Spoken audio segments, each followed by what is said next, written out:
Hello, everyone, and welcome back to the last session on polity and constitution. I hope I'm audible as well as visible.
Okay, so let's begin our discussion for the day. Just a small reminder, on Saturday from 8 to 11:30 in the morning, we have a doubt class for polity. In case you have any doubts vis-a-vis polity, please send those doubts to IS classes, and in the subject mention polity doubts. Okay, and you can attend the session and we'll get those doubts clarified on that day. Okay, refrain from asking me to explain the topic. That is not a doubt per se, but in case you have any kind of doubt, feel free to ask those concerns with respect to polity, preparation in general, whatever, right? Okay, so let's begin today our discussion on DPSPs, fundamental duties, official languages, the preamble, and then the salient features of our constitution. Okay, let's begin now. So since it was the last day and all, I thought why to have question on the last day? Let's end on a high, right? And of course, equality. Why should we have a leaderboard to celebrate the success or failure of any person? So today we'll begin our discussion from the point of DPSPs. I hope you have utilized the day yesterday uh, comprehensively by revising the fundamental rights. Today we'll discuss the directive principles of state policy. Part 4 of the Indian Constitution, Articles 36 to 51. Okay, so let's begin our discussion. I hope people have joined.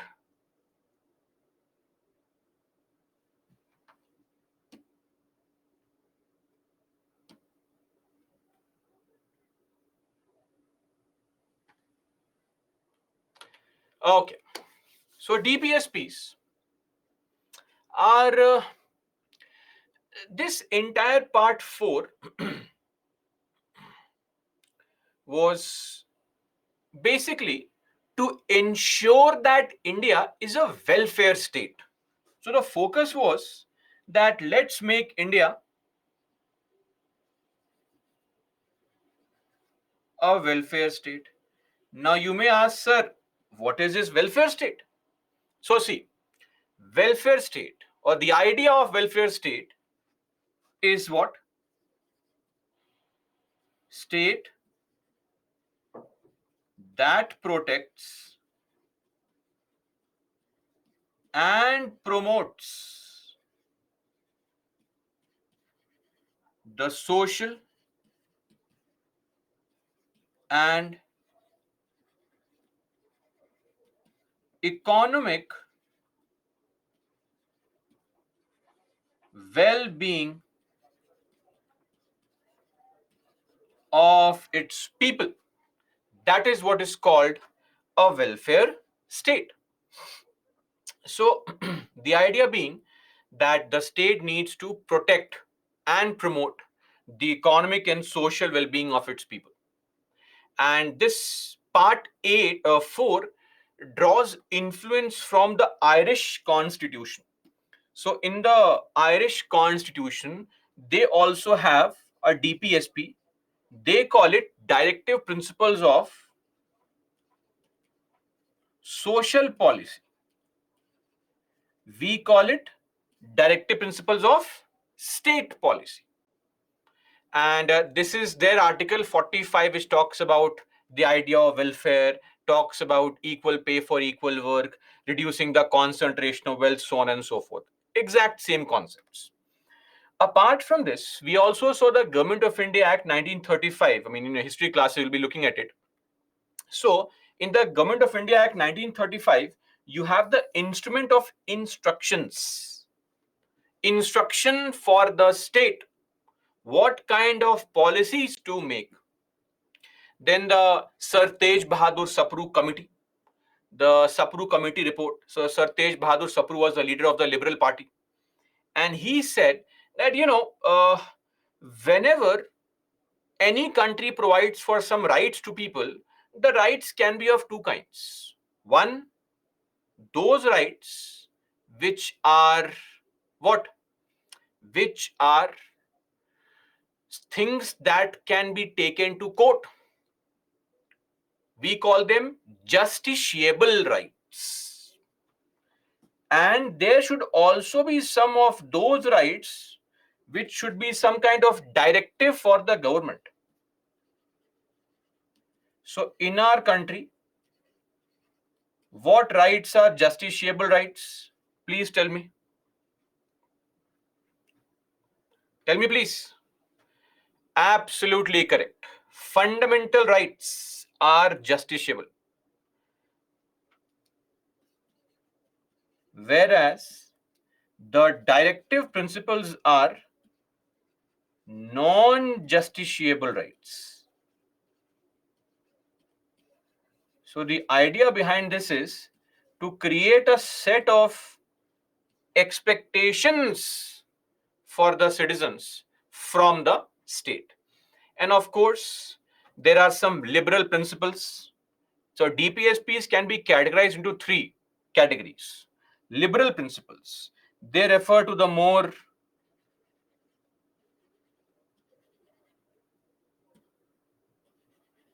modern, more intellectual,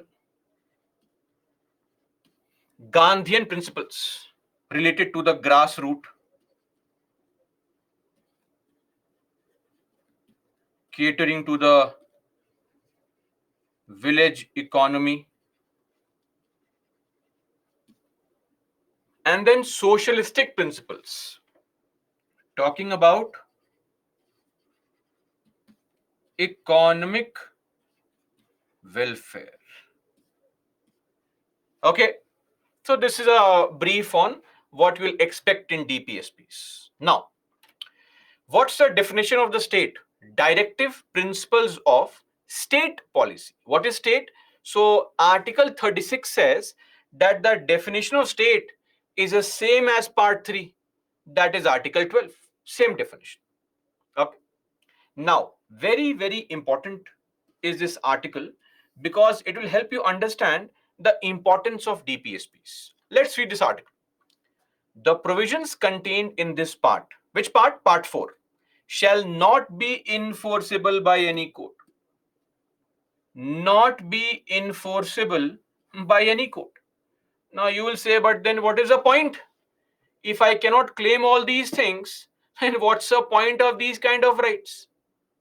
But, let's read. But the principles mentioned here are nevertheless fundamental in the governance of the country. So these are those fundamental principles based on which the policies are being made in the country. And it shall also be the duty of the state to apply these principles while making laws.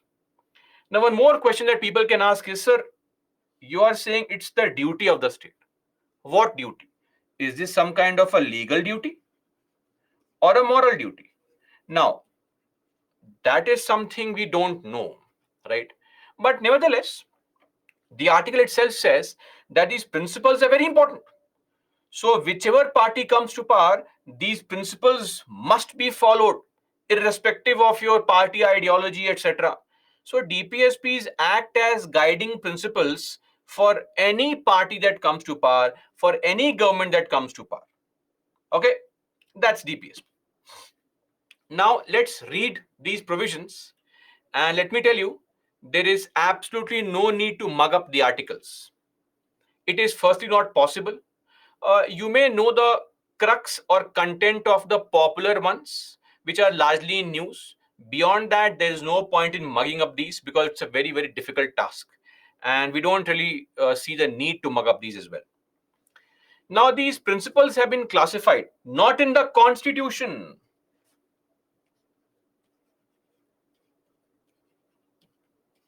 Please don't think that the Constitution is classifying them, but we have classified it for our easy understanding. Now, sometimes you may feel that, sir, you have written here 43. 43 is here also. What is this?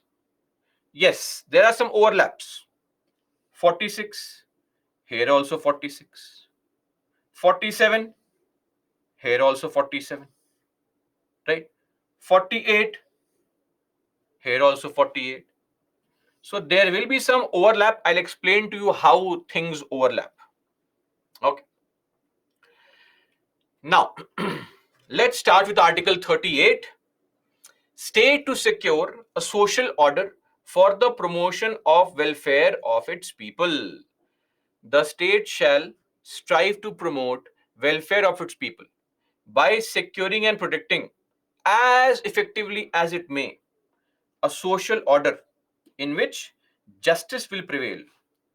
Social justice, economic justice, and political justice. And let me tell you, this phrase that you see here is also in the preamble.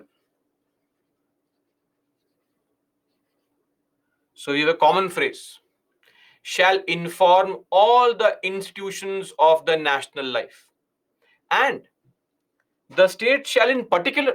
So see, the first part of the article is very vague, that the state should ensure to provide social justice, etc. But then this particular article becomes very, very narrow, very, very accurate, and expects us to do something in a very precise manner. In particular, strive to minimize the inequalities in income. Okay, fair enough. Inequalities in income, and endeavor, strive, take effort to eliminate inequalities in status, inequalities in facilities and opportunities. Okay, not only amongst individuals but also amongst groups of people residing in different areas or engaged in different vocations. Vocation meaning profession. Now look at the expectation of this article. I mean, uh, we have to minimize the inequality in status. So tomorrow, imagine if the DPSPs were justiciable, you would go to court and say, court, come on. When I go on the road, nobody asks for an autograph. But when Virat Kohli goes on the road, people go crazy. I demand same status. Give me same status as Mahesh Babu. Give me same status as Fahad Fazil. I don't care. That is not possible. Are we clear? So these are ideas which look nice, right? Nice, very nice. Equality of status. But should we allow this to be obtained through courts? That could be a problem. That is why they are slightly abstract kind of ideas, may not be very realistic. The utopian society, the ideal situation, right?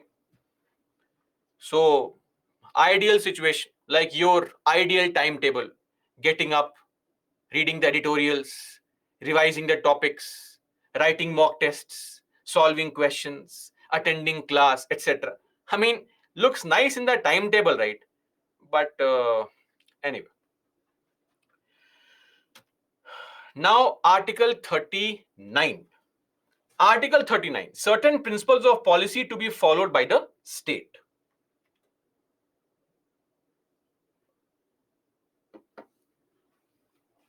The state shall, in particular, direct its policy towards securing that the citizens, men and women, equally have the right to adequate means of livelihood. So, we want to make policies in such a fashion that there should be right to work for everyone. Great. A very good concept. Yes, we should try to provide for work for everybody. Fair enough. Then I think we have seen B and C. Yes or no? Tell me. 39B and C. Please tell me 39B and C are given precedence over which two fundamental rights? 39B and C have been given precedence over which two fundamental rights?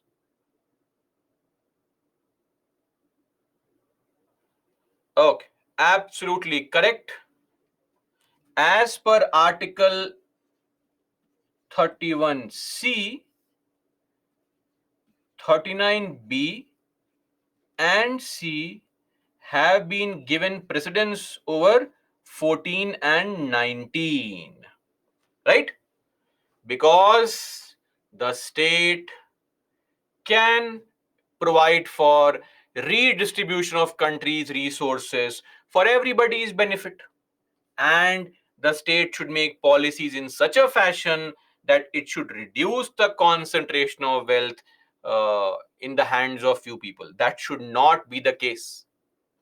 The World Inequality Report last year, the World Inequality Report of 2022 states that top 1% of Indian population, the richest 1%, they control 22% of the total country's wealth.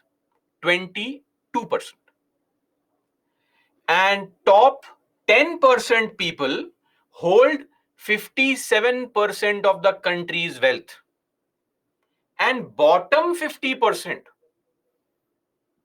almost 70 crore people, they have only 13% of country's total wealth. 1 3 13.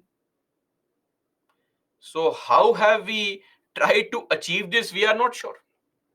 Even today, the top 10%'s average annual income is 20 times more than the bottom 50%. 20 times. So anyway, but mind you, B and C, we are trying to reduce the concentration of wealth. We are trying to ensure that country's resources are meant for everybody. That's what we are trying to do. Then, that there is equal pay for equal work for both men and women. Then, that the health and strength of workers, men and women, and the tender age of children are not abused. And that citizens are not forced by economic necessity to enter a vocation. Avocation means profession, job, unsuited to their age or strength. Now, please read the statement again and look at the second part. Citizens should not be forced by economic need to work. But why do people work? In most cases, 99% cases, people work for economic security only, right? Now you are saying, no, we want to ensure a society where nobody should work just for money. Oh, how nice, right? You know, there's a group of people who don't like their job, who hate their job. That group is called everybody. Okay. So the point is, I mean, there are a handful of people who are actually following their passion, right? And whose passion is it to perform difficult jobs, right? Whose passion is it to be a clerical staff? Whose passion is it to sweep the streets? No, people do job because of economic necessity, right? Anyway, these great ideas are there, what to do. And then lastly, that children are given opportunities and facilities to develop in a healthy manner and in conditions of freedom and dignity, and that childhood and youth are protected against exploitation and against moral and material abandonment. Now look at this. Tender age of children is not abused. Childhood and youth are protected against exploitation. Same things. It is like one UPSC aspirant who has been given a 15 marks question, write the answer. He knows only 2 points, but he has to fill up 250 words. Same 2 points in different words. Again and again and again. Right? So, anyway, lot of repetitions. You will find it a lot in other articles also. This is 139A, free legal aid. Please tell me, what have we done to achieve this Article 39A, free legal aid for the weaker sections?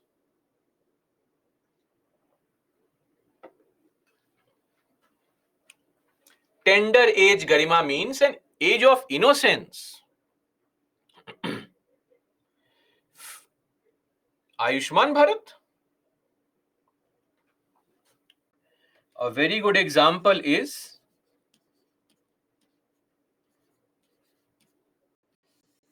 Nalsa. Do you remember by any chance Nalsa, Nalsa, Salsa, Dalsa, TLSCs? Right? So the entire structure of Legal Service Authorities Act of 1987, which provides for NALSA, is to ensure justice for the people who may not be able to afford justice, because justice in our country is very costly. Then Article 40, organization of village panchayat. We have achieved this also. Have we not achieved this? Tell me. What have we done to make these things constitutional? Absolutely correct. We have the 73rd Amendment Act of 1992, which was passed to ensure devolution of the 3 Fs. Okay? Then, Article 41.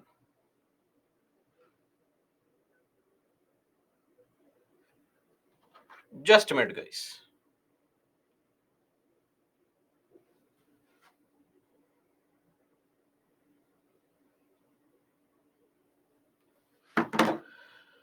Okay.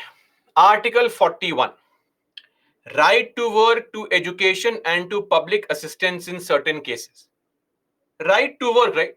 We just saw right to work here. Yes or no? Again, the same thing. I mean, that UPSC, somebody was writing this. Typical UPSC aspirant. Knows only 2-3 points. Now I have to write an entire essay. How to write? Same points, different words. Same point, different words. The state shall, within the limits of its economic capacity and development, make effective provisions for right to work, right to education, etc. Okay. Then Article 42.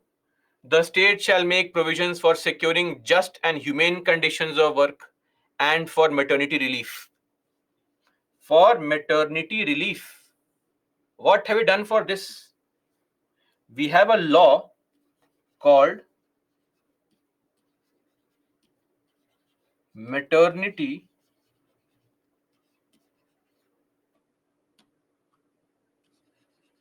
Benefits Act of 1961, amended in 2017. 26 weeks of paid leave for working women during the maternity period. Are we clear? Then 43, living wage. Look at this article now. Very interesting. The state shall endeavor, strive, take effort to secure by suitable laws or by economic organization or in any other way to all the workers, agricultural workers, industrial workers, or otherwise, work.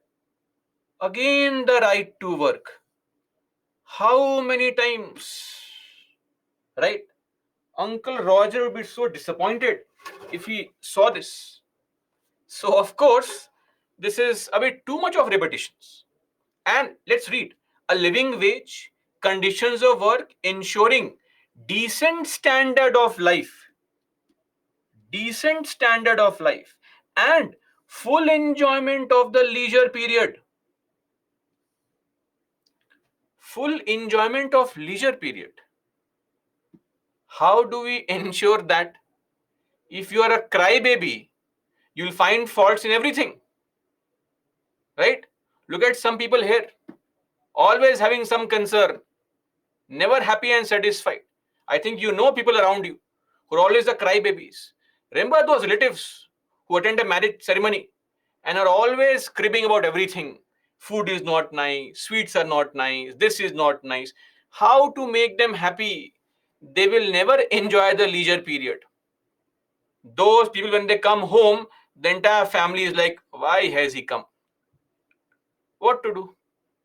Imagine if this was justiciable. You go to court and say, court, I am unhappy. Come on, make me smile, make me laugh, dance for me. So when they have made all these provisions, uh, that is why it's too abstract, too vague to, I think, ever be achievable. Anyway, and social opportunities, cultural opportunities, right? And in particular, see, very vague kind of words, and then suddenly it becomes very focused, very narrow, very concrete. The state shall endeavor to promote cottage industries on an individual or cooperative basis. So, this part is the Gandhian principle, right? And this part is the socialistic principle. So, one article can have both the ideas together. Then 43A, participation of workers in the management of industries. So the state should take steps to ensure that the workers also participate in the management of industries. And then 43B, promotion of cooperative societies. The state shall strive to promote voluntary formation, autonomous functioning, democratic control, and the professional management of cooperative societies. Right? And then the only and by far the most important topic under DPSP, UCC, Uniform Civil Code for the Citizens. So the first question is, what the hell is this UCC?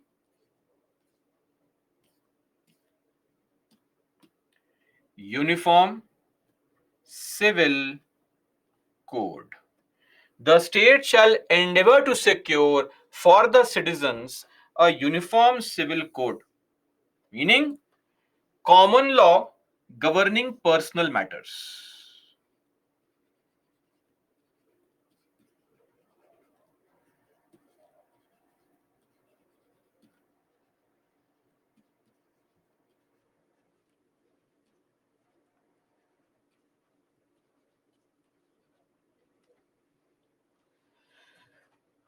For example, marriage.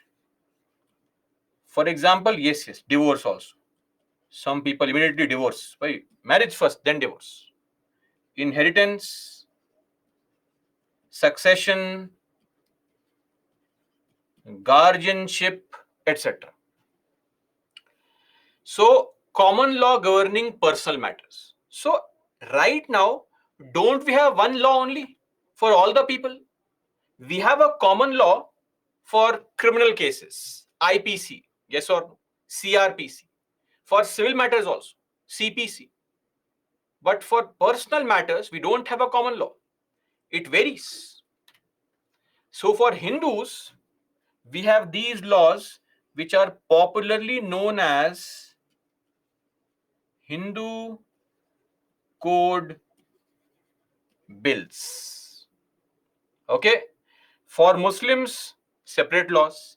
For Christians, for Parsis, for Sikh, and Hindus here actually includes Hindus, Sikh, Jains, and Buddhists. Okay? Now, apart from this, plus in the scheduled areas, don't we have ADCs which make laws for tribals? Tell me, yes or no? For tribals, we have separate laws.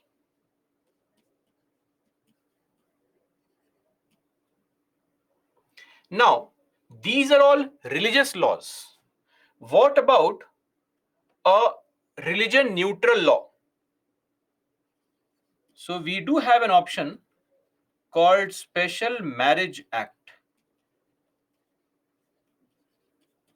This law is of 1954, and the Special Marriage Act is a religion neutral law, meaning if you get married,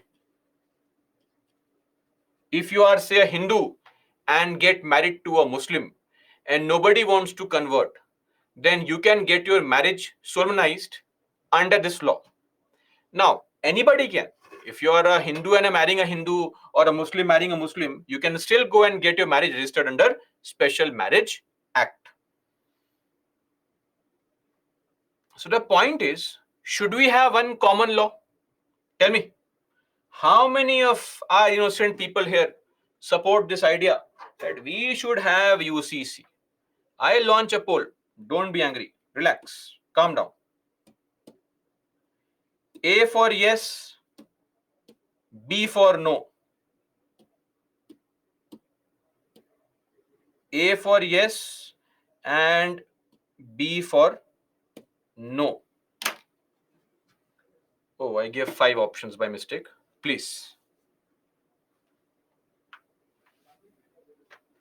C, D for nothing.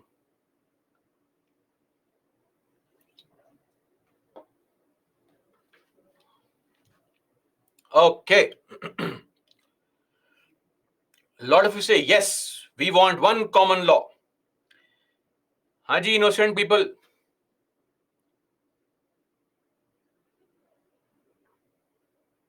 Tell me, what is the problem? Why do you want one common law?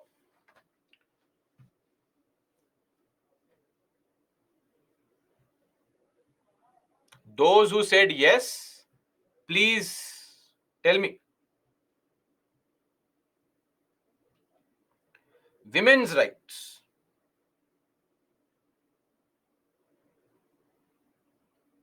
gender equality,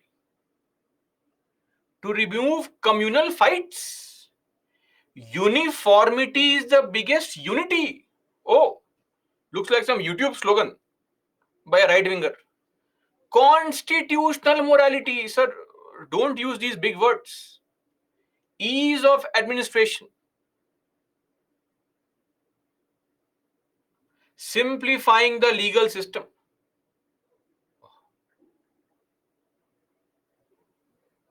to prevent women exploitation, gender sensitivities, etc. Make all equal before the law.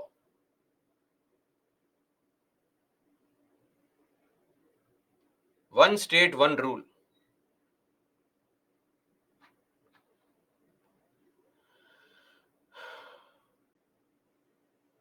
Because Article 44 says shall, it says shall for other things also. Shall endeavor, strive, take effort to secure.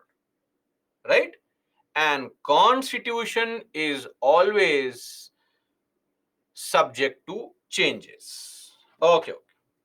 I get it. A lot of you are very, very vehemently in support of this argument. Don't worry. Don't worry.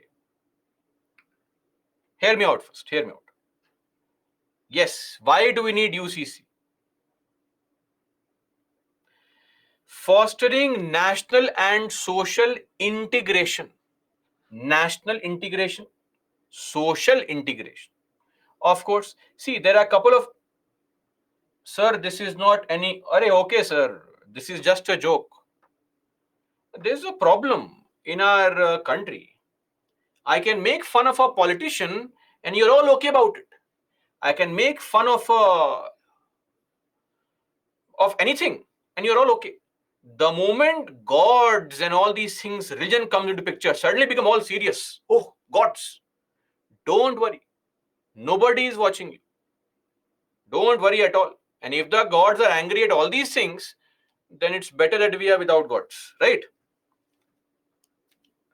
Okay. Now, fostering national and social integration. So yes, of course. Yes, I forgot a disclaimer. Very, very important. This is just a topic. Don't take things seriously. Whatever I say, I am giving you arguments in favor and against. It's up to you to draw a conclusion. Okay. Now, yes, the question is, don't we have a common criminal law? Do we? Yes. Common civil law? Yes. Then why not personal law? That's one argument. Which also means judiciary's task is easy now. Okay? Anyway, second thing. As some of you are saying that it is very important to be equal. Somebody said uniformity is the most important element, etc. And yes, it can prevent any kind of religious issues. Different laws and different treatment disrupt social harmony in the country, right? So fostering national and social integration, there should be what? Social harmony, preventing subnational identities. Subnational, nation within a nation. So in a larger diverse country, if we start treating people differently, there could be a big problem. What is that? Small pockets of nations will start getting created, which can result in say the balkanization of the country. Country may split. So that's it. Ensuring rights for marginalized, right, and for securing gender equality. A lot of you had mentioned this, that some of these laws are violating gender equality. Sir, if we have common personal law case, Muslim can have multiple wives, but Hindus are not allowed for this. Oh, so that is your concern. So you also want to marry multiple times. Big concern. That is there.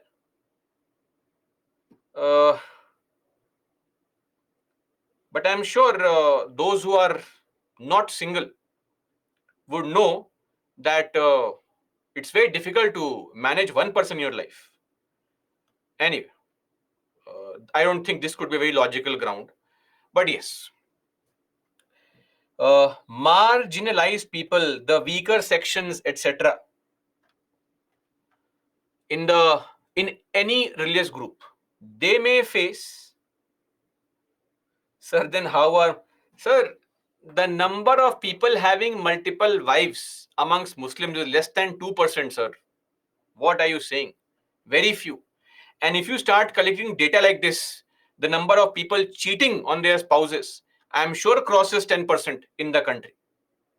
Right? So ignore that. Ignore that. We can remove that separately.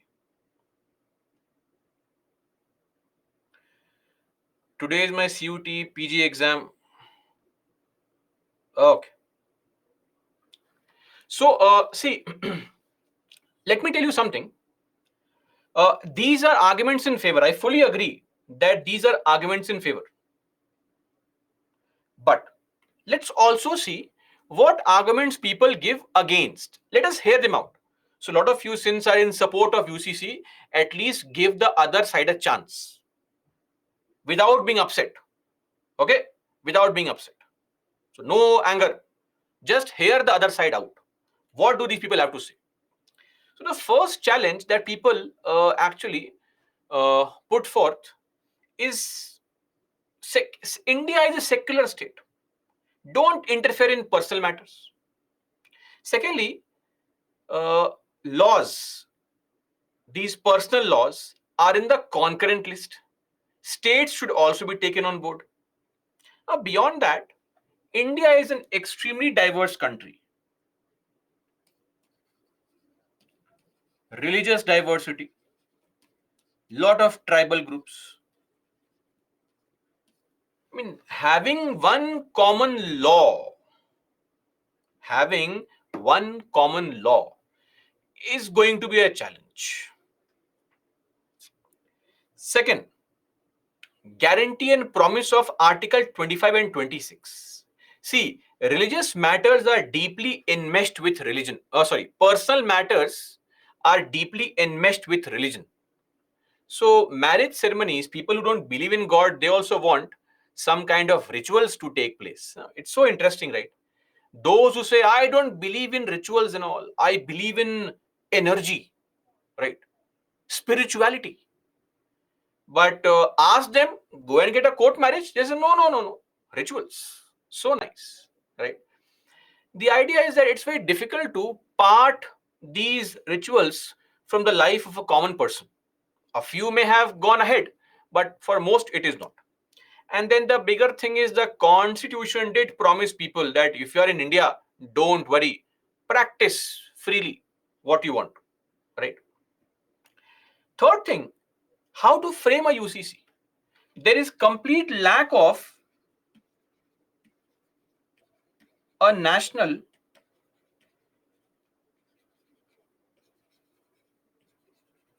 consensus. Yes or no? Is it there? No, it is not there. And look at this.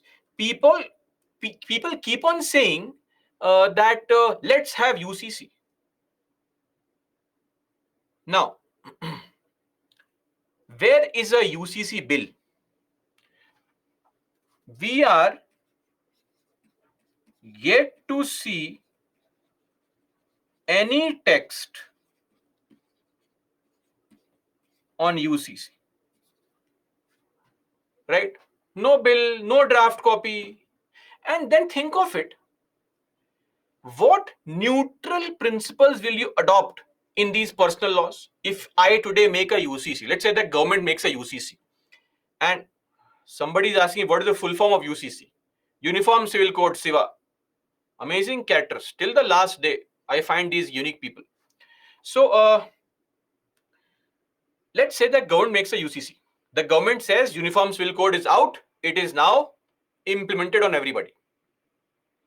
Now, if the UCC has provisions which are more similar to the Hindu provisions, what will the minority say? Look at this. After all, Hindu Rashtra, this is what is happening. If you make provisions which are close to, say, the Muslim or Christian provisions, then all the Hindus will say, look at this. Minority appeasement. This is what the country is all about. But whatever you do, you are going to upset a large number of people. And of course, there is always going to be a fear in the minds of the minority communities of majority dominance.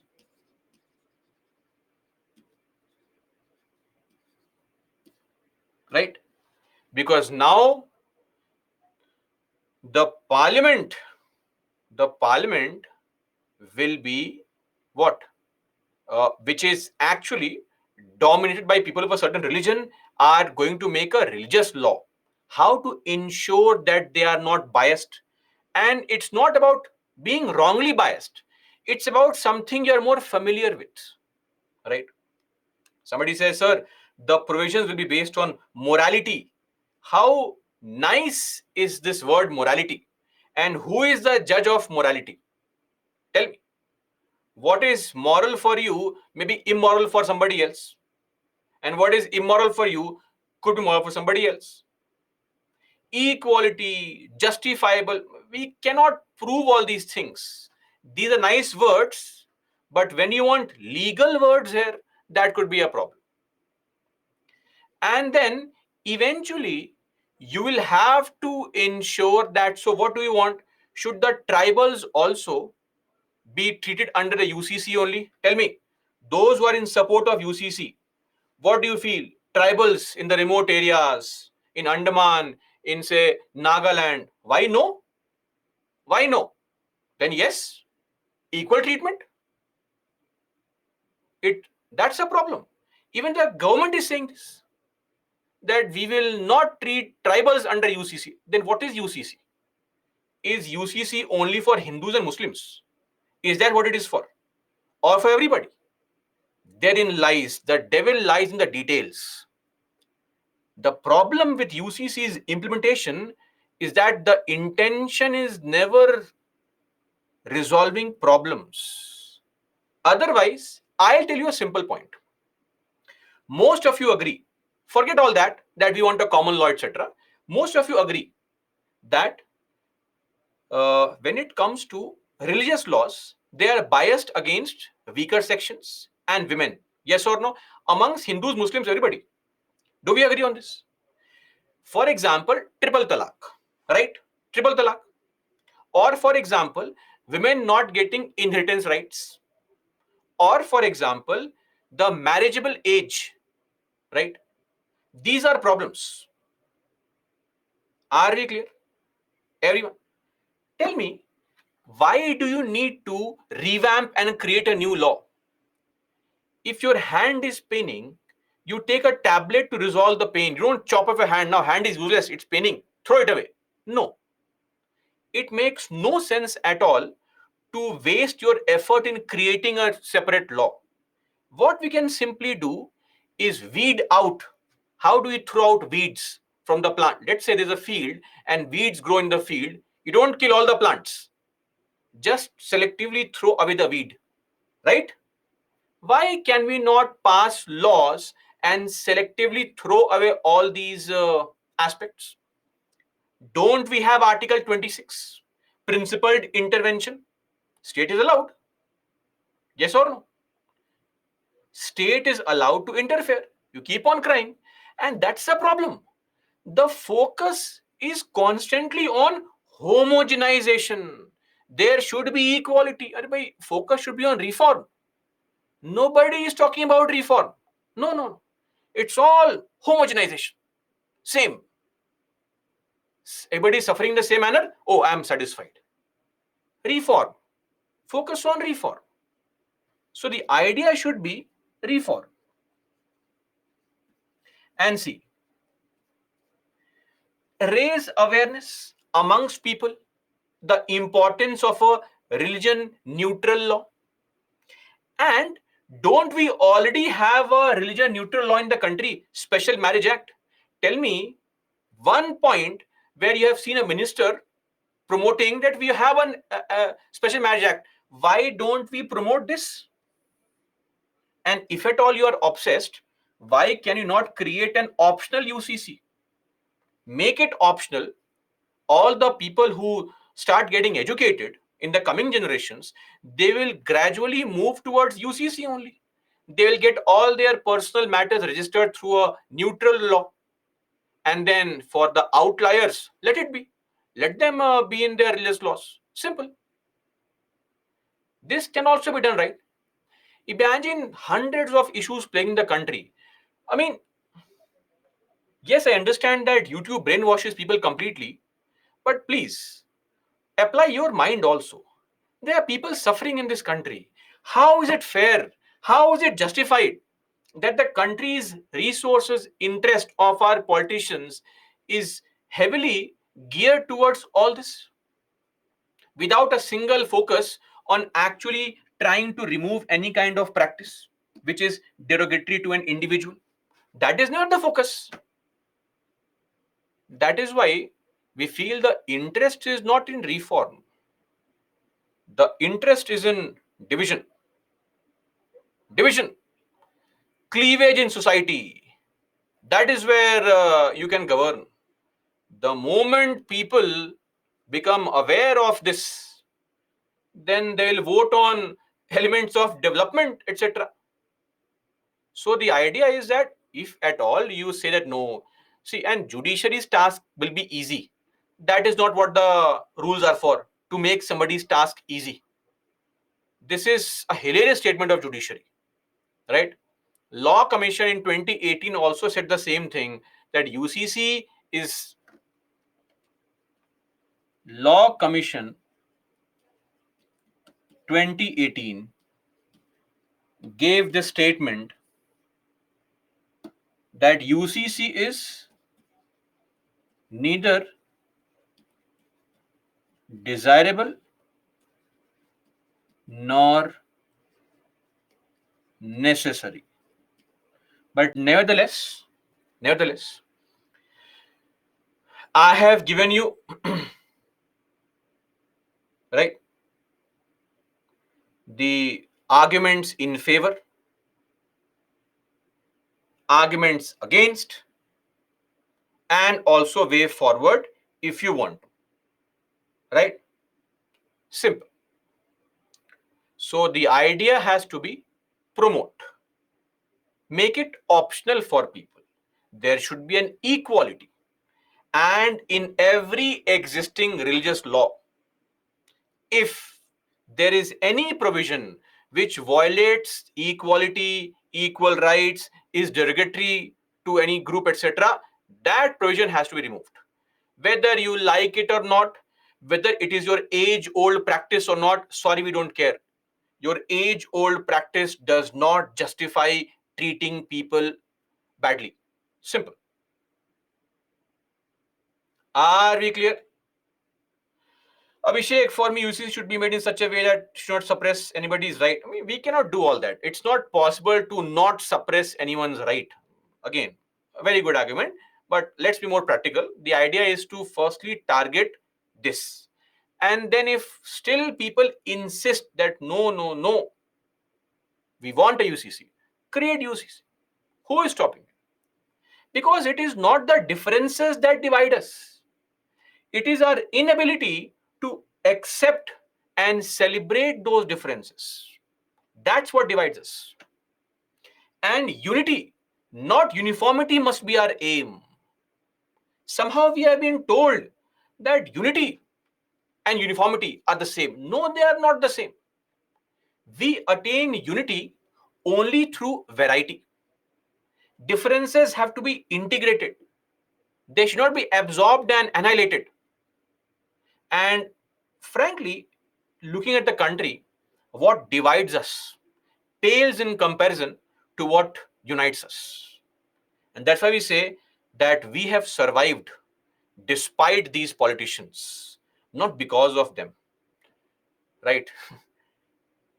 So, this is how the UCC should be.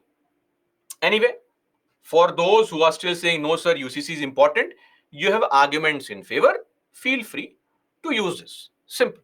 Right? That's it. Done with Article 44. The only relevant part of DPSP was Article 44, a mains-based question, the possibility of ever being asked. And sadly for you, it has been asked around 8 years back.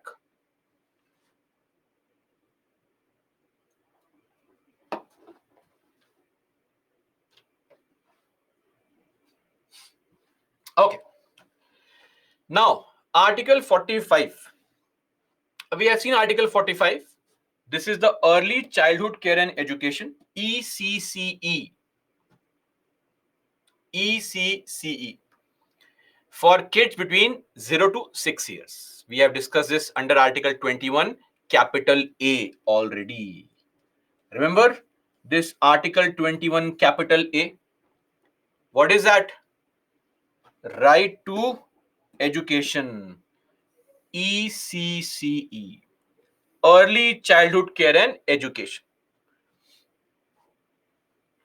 So the cost of play schools has been increasing, right? So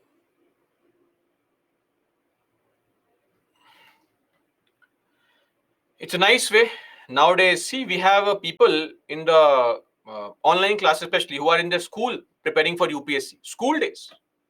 Maybe after 10, 15 years, I'll be teaching class 5 students UPSC. Maybe after 20 years, delivery takes place in a coaching shoot only, and parents go home. Sorry, bye bye.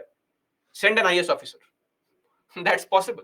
Now, see, the idea is that we want the kids of the government schools also to have the same advantage of early childhood care and education.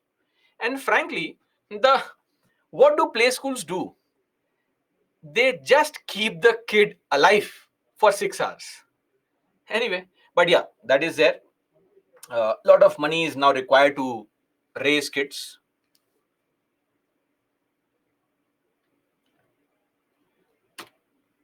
Article 46, promoting the educational and economic interest of SC, STs and weaker sections. Tell me, what have we done for promoting the educational and economic interest of SC, STs? Have we done anything or nothing at all?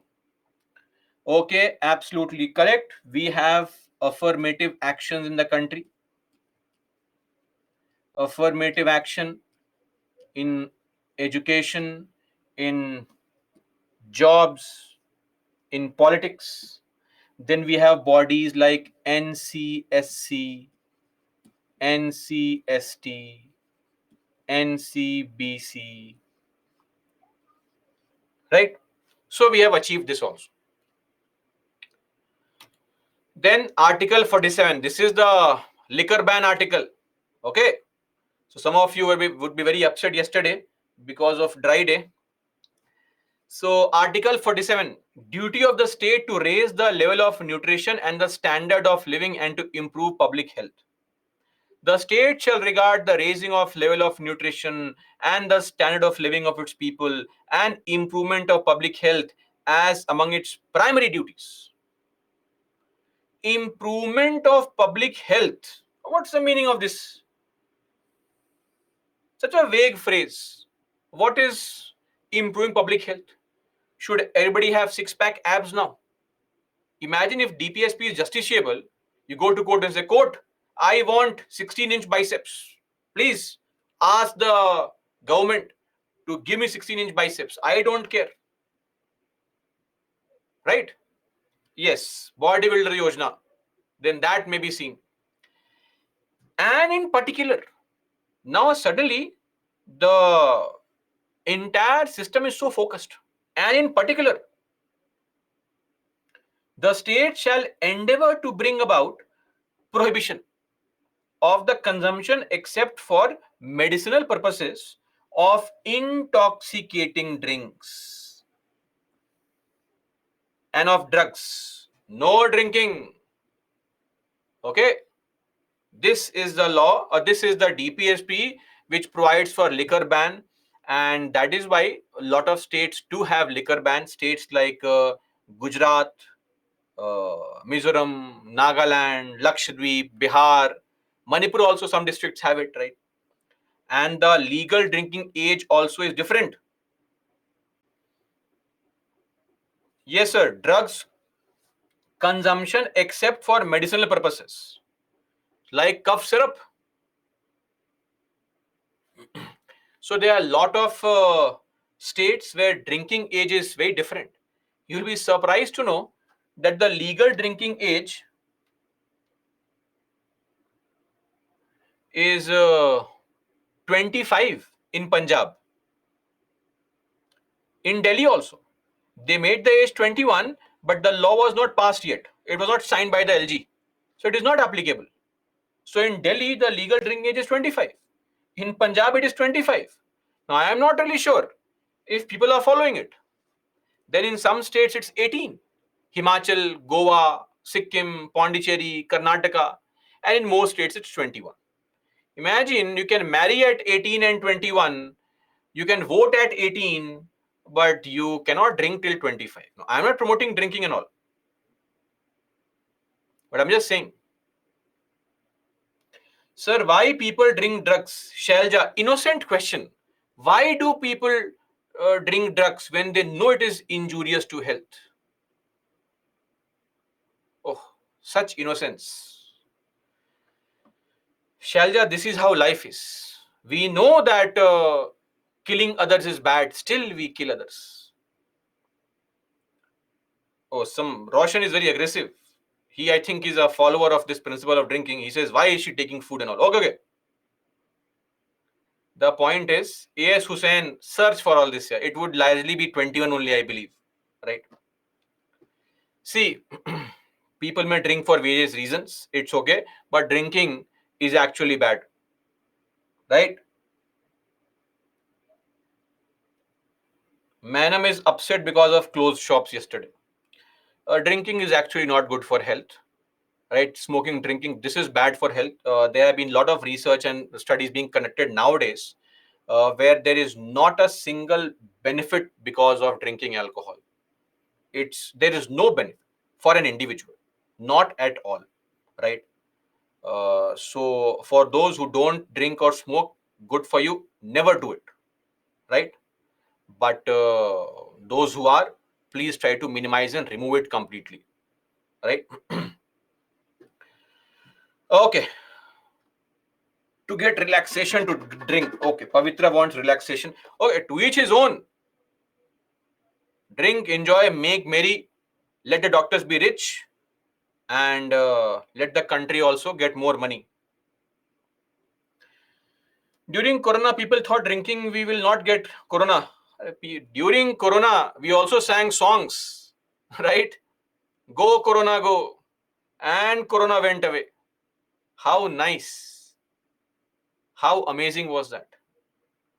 Red wine.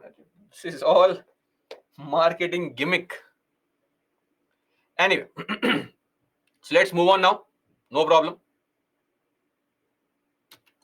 Then Article 48. Organization of Agriculture and Animal Husbandry.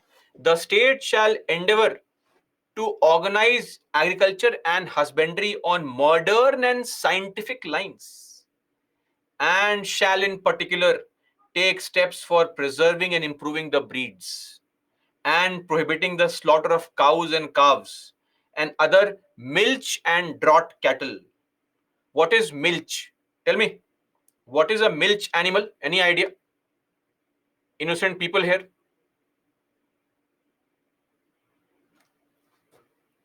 Milk producing.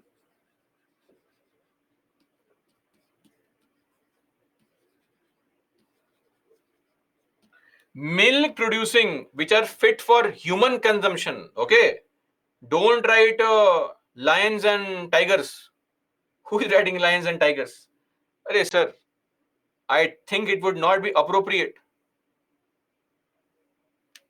Okay. So, milk producing or milk producing. Ashay has made this complete polity class as a English class. Slaughter. Sir, slaughter means to kill somebody. Okay. And draught cattle. What is draught? Beast of burden.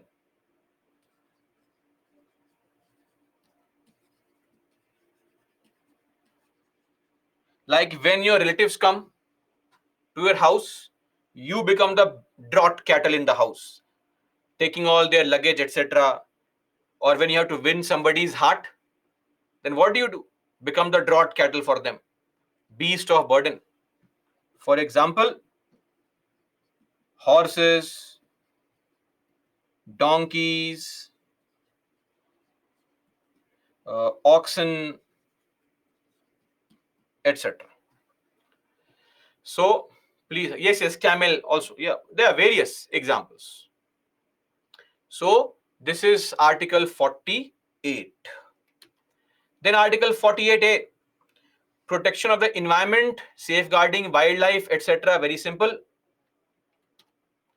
Then Article 49, protecting the monuments, places, and objects of national importance.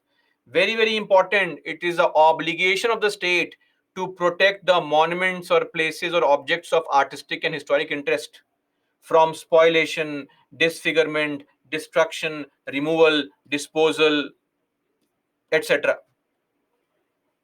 Okay. So for us also, it is not just a state's obligation. For you also, please don't go on a historical place and write your name, Raj loves Simran. Are we clear? And then carve it to make it permanent.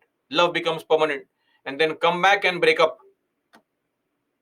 So please don't disfigure the monuments. Then Article 50, a largely misunderstood article, is Article 50. Separation of judiciary from the executive. I have seen this being used in answers for Supreme Court and government. Please don't use it like this. The state shall take steps to separate the judiciary from the executive in public services. Basically, why do you think the DMs are so important? District magistrate. If you ask any old person in your village, he or she is afraid of district magistrates. Why? Because of the importance given to district magistrates. They also had judicial functions to perform. Judicial functions to perform, right? Trial of criminal cases. But in the new CRPC, that was of 1973, we achieved this and we bifurcated. We created a post of district magistrate separately, which was there already, and we took out the judicial functions to create a post of judicial magistrate. Do you remember in the lower judiciary, we saw this judicial magistrate, first class, additional JM, chief judicial magistrate. So this has been achieved already. Don't worry. Done. Task is done. Just a minute, guys.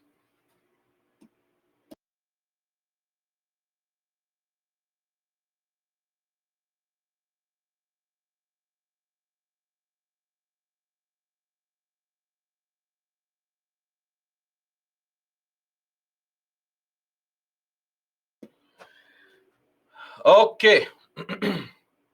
So this is the CRPC 1973, implemented in 1974.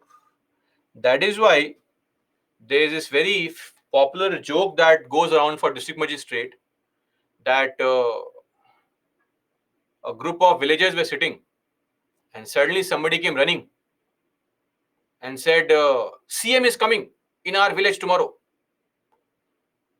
And the villagers looked up and said, CM, not the DM. No problem.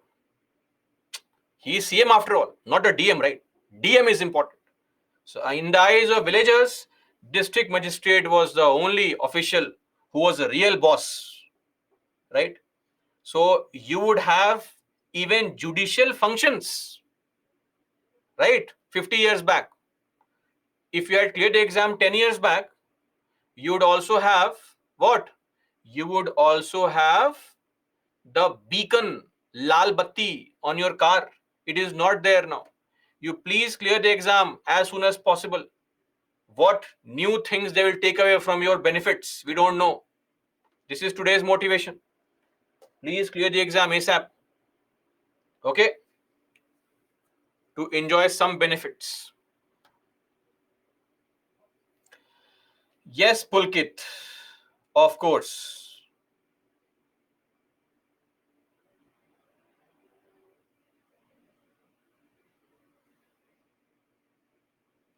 Okay, and lastly, Article 51, promotion of international peace and security. The state shall endeavor to promote international peace and security, maintaining just and honorable relations, fostering respect for international law, etc. Encouraging settlement of international disputes through arbitration, peaceful resolution of disputes. Done. You don't need to mug up all these DPSPs. It is not possible to mug up all these DPSPs, but you may remember those which are important and you can use them in your answers. So let's say that panchayats, Article 40. So that's it, Article 40 for panchayats. Simple. You know, For scheduled castes, Article 46. That's it. That's all that you need to know. UCC Article 44. Simple. Now, DPSPs have been amended 4 times. Why they took away the red beacon? No. Mayank Wadhwani and somebody else who asked his SK, why do you want a red beacon? That's a bigger question.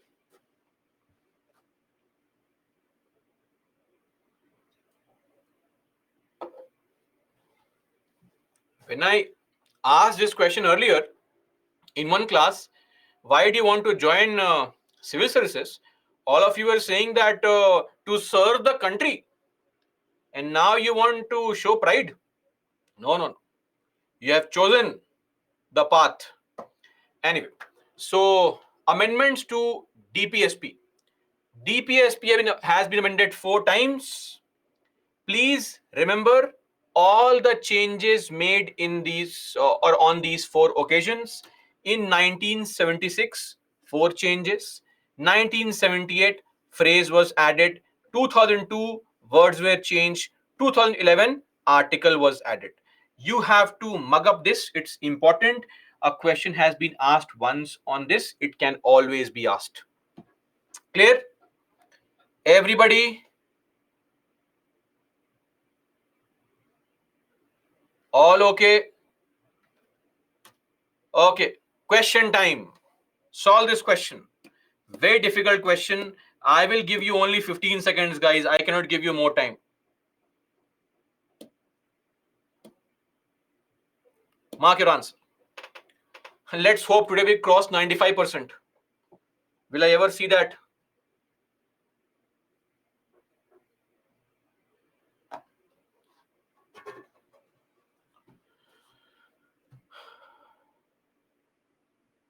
%83. Separation of judiciary from the executive is enjoined by DPSP. We just saw it. Article 50. Please wake up from your sleep, guys. Mark the correct answer. One more question.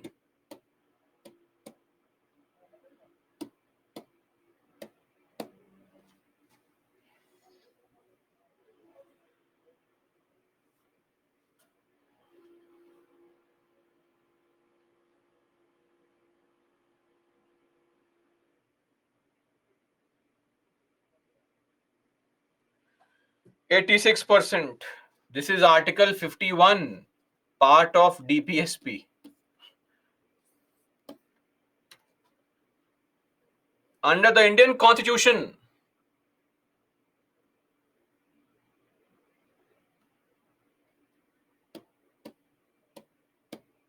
concentration of wealth. Yes, Shargun, I show the leaderboard every day. Where have you been so far?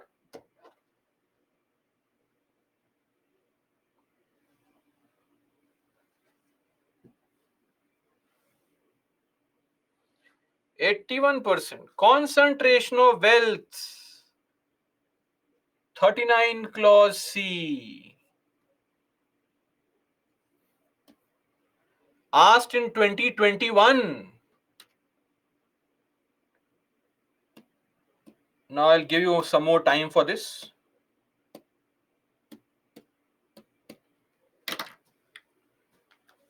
Please mark the answer. May practice questions like UPSC. Yes. Of course.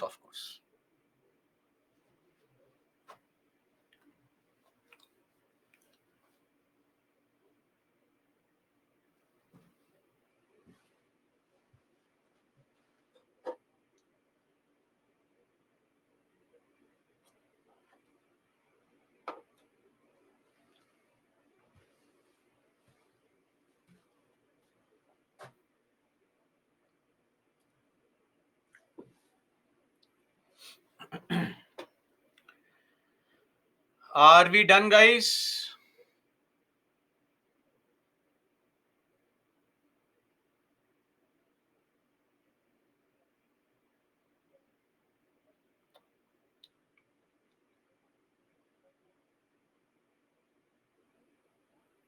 This was slightly challenging. You've just seen that, so difficult to remember that. Anyway, the answer is B actually. Look at DPSP, all answers B. See this. To take steps to secure the participation of workers in the management of industries. Are you clear? Can you read this? Participation of workers in the management of industries. One more question.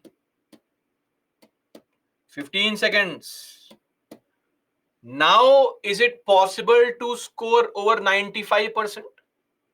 Will that magic happen? Will you surprise me?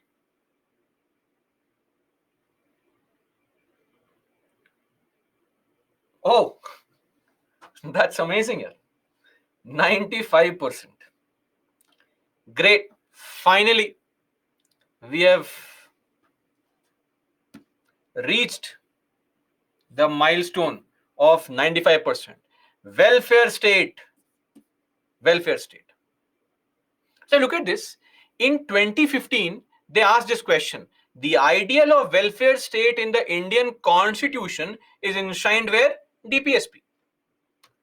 After 5 years, look at this. Which part of Constitution of India declares ideal of welfare state? What nonsense is this? Active, passive they are doing.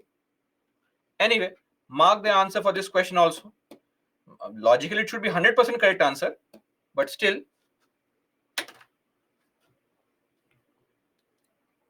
But yeah, if it crosses 95% again, it will be amazing. 97, 98.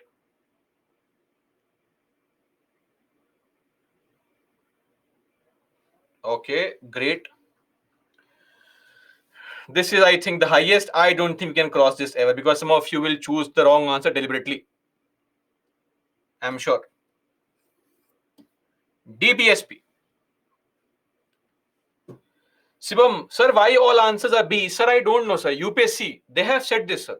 How do I know this? Now, why are DPSPs not justiciable? Because of financial and administrative constraints. Improving the public health. Nobody should work for money.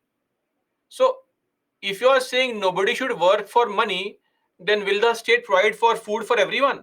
It cannot. So, there are a lot of financial constraints and administrative challenges also on how to make it justiciable. If you make it justiciable, people will go to court and start claiming it. Then the government will be forced into doing it. As of now, it's their choice. They may not.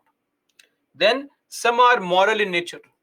Enjoyment of the leisure period. Look at this. Is it not a moral obligation only? Don't drink. Very bad. Why? It's a legal book. Why this moral gyan being given here? Don't drink. It's okay. Leave it. Then, inadequacy of social and economic development. A very good example here is the panchayats. Imagine if we had created constitutional mandate for panchayats in 1950s only, when the entire village environment was controlled by caste, class, and gender, then eventually it would end up lining the pocket of rich and elite only, right? All the resources, all the money, etc., which was devolved would end up lining the pocket of rich and elite only. So we had to wait to ensure that the rural environment was slightly more conducive to grassroots democracy, and then we made the provisions. Nature of DPSP.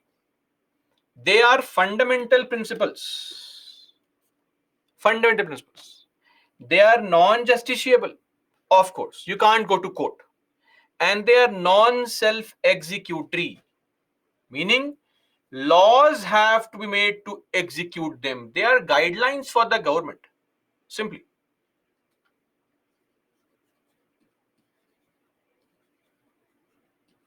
Guidelines for the state. So it totally depends on the state whether it wants to implement them or not. Now, rights and DPSPs, what's the relationship here? So basically, when it comes to these rights and DPSPs, there is no conflict as such. They supplement, they complement each other. In fact, Supreme Court has said this in the Minerva Mills case.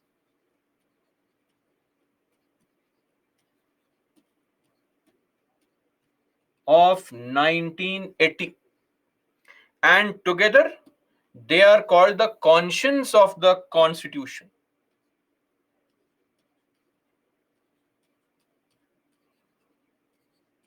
In the words of Granville Austin, conscience. Now, very simple. What's the criticism? So, DPSPs are non-justiciable. We know it very well. So, that's again a problem. Eventually, you have to depend on the goodwill of the government to achieve those things. And duty. Remember this Article 37. It shall be the duty of the state.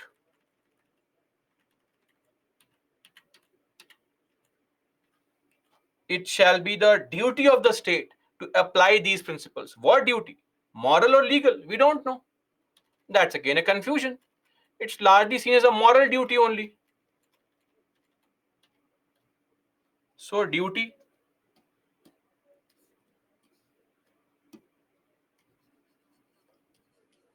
moral, or legal. Then, lack of clarity. They are extremely vague. What some of these DPSPs want to achieve, right? But that is again a concern. Then, unsystematic enumeration, lot of repetitions, right? The very good example here is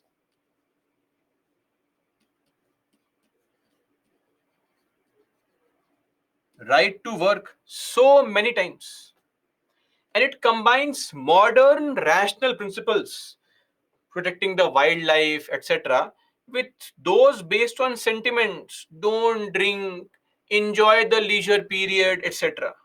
So these are sentimental principles only. And then some recommendations are concrete. You'll find this through a phrase used a lot: in particular.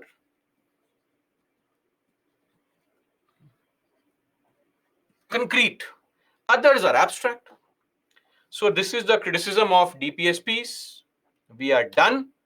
Lastly, there are some directives outside Part 4 also, like Article 335. Do you remember this Article 335 by any chance? I know it's a difficult thing to expect you to remember, but while we are discussing about the provisions of Article 16, Clause 4, Indra Sahni judgment, there the court said that Article 335 and 16 clause 4, they go hand in hand. The maintenance of efficiency of administration is very important, right? That's there. Then 350A, I had explained this also earlier under center state relations. And what is that? That if in a state there are some people of a linguistic minority community, those linguistic minority community people, they need to be taught in their what? Mother tongue up till the primary stage of education. That is Article 350 capital A. And 351, we'll look at this today only shortly. Okay, done. DPSPs are over. A simple question was asked in 2015.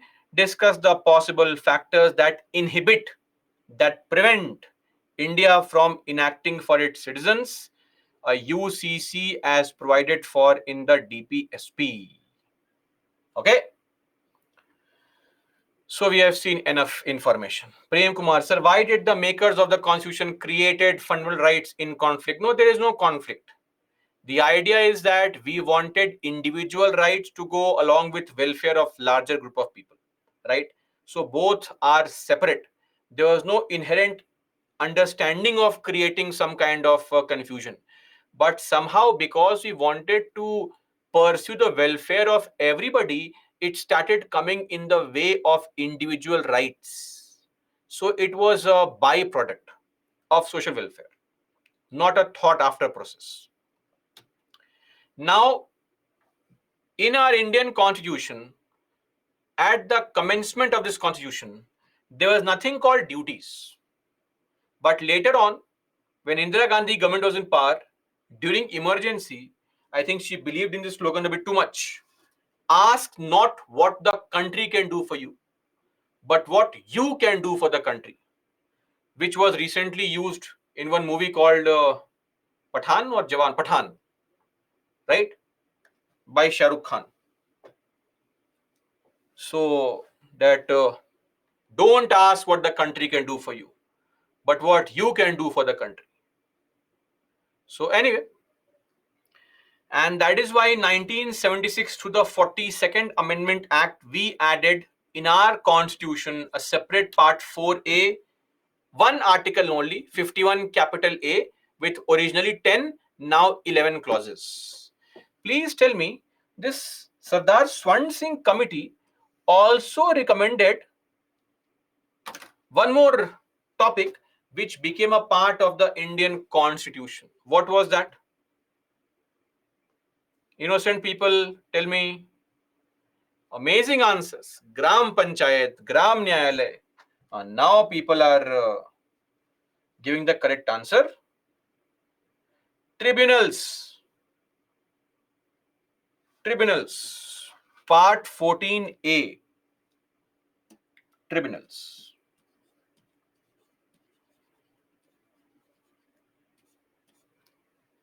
Okay. So what are these 10 duties? Firstly, it shall be the duty of every citizen. Citizen, not foreigners, to abide by the constitution and respect its ideals and institutions, the flag, the anthem, to cherish and follow the noble ideals that inspired the national struggle for freedom. What kind of noble ideals inspired the struggle for freedom? Tell me. What noble ideals? Non cooperation, civil disobedience. These were also there. So, should we start doing this now? Non cooperation, civil disobedience. So, it's not very clear actually. They largely want us to think of ahimsa, satyagraha, etc. But of course, the point is that very vague. Some again, I think some IAS officer was called that you come here. You scored very good marks in essay paper. Prepare duties. Prepare. And he said, okay, sir. I'll write some high funda words. Then to uphold and protect the sovereignty, unity, integrity of India. Then to defend the country and render national service when called upon to do so. Then to promote harmony and the spirit of common brotherhood amongst all the people of India. And how will you promote this? If our politicians keep on mentioning all these words to create cleavages in the society, how will we ever promote harmony in the society? Transcending religious, linguistic, and regional or sectional diversities, and to renounce practices derogatory to the dignity of women. Right? In the house also, treating our women with same respect that we love to post on the social media. If our fathers ill treat our mothers, we have to raise a concern, not be a mute spectator, right? We should treat in the same way our partners also, the same freedom, the same respect that we give to others or expect others to give to others. No hypocrisy here. Then, to value and preserve the rich heritage of the country's composite culture. Then, to protect the environment, natural environment, forests, lakes, etc. Developing scientific temper. Oh, interesting, right? Humanism, spirit of inquiry. Article 25 says practice your ritual, but it's your duty to have scientific temper. Spirit of inquiry, inquiry and religion. If you want to be alive, please don't. If you want to die, inquire, go and question. Great. But at the cost of your life. Look at this, how contradictory, right? Then to safeguard public property and to abjure violence. So please don't think of public property as your own personal property. It is public property. Remember this train which started? I think Tejas was the train. When it started its first journey, Bombay to Goa, they had put in the train earphones. After the very first journey, half the earphones were missing. Right? So that's the beauty. We sometimes take the public property, the protection of it too sincerely. We take it home only to protect it, right, from everybody else. Anyway, then to strive towards excellence in all spheres of individual and collective activity so that the nation constantly rises to higher levels of endeavor and achievement. Oh, such amazing idea that the nation should constantly rise to higher levels of endeavor and achievement. And then look at this, how vague is the phrase. Think of it. That and what's the meaning of this? The nation should rise to higher levels of endeavor. What's the meaning of this? I mean, you have to keep on working hard. Imagine if this was enforceable. You are watching Netflix, somebody comes in house, says, "Get up, steady. The country is suffering. Come on, strive towards excellence." Looks like these vague concepts which have been incorporated. Lastly, one duty was added later on in the year 2002 to provide opportunities for education to your child or ward between the age 6 to 14. 11 fundamental duties meant for every citizen. Very simple, vague words, of course, right?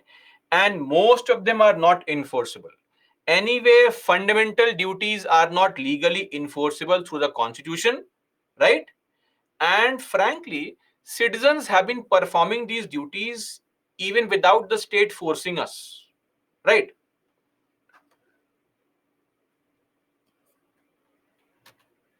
There are some laws which used to be available anyway, which make some of these duties enforceable. So these are some examples of laws. And look at these, all these laws were made before the duties. Solve this question, came in 2017. Rahul, if you join the class after half the class is over, of course you will find this to be confusing. What to do, sir? That is how the life is.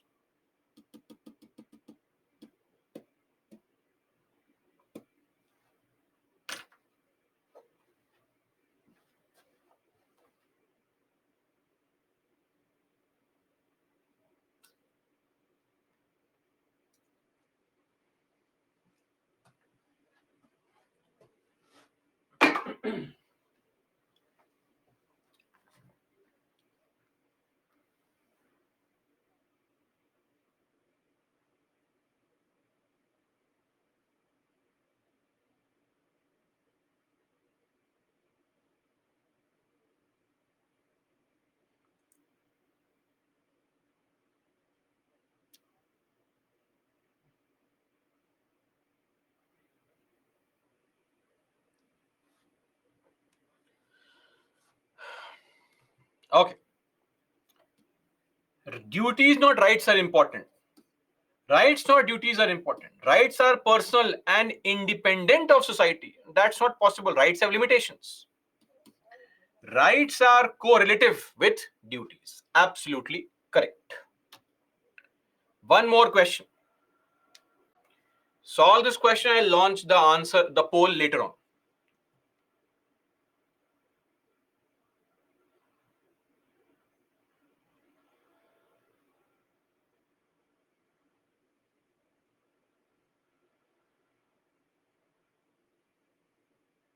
Okay, Kangsha. So if you join the class late, how will you understand?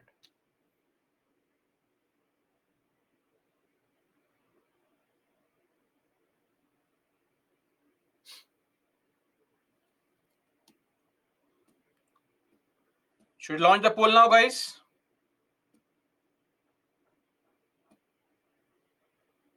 Okay.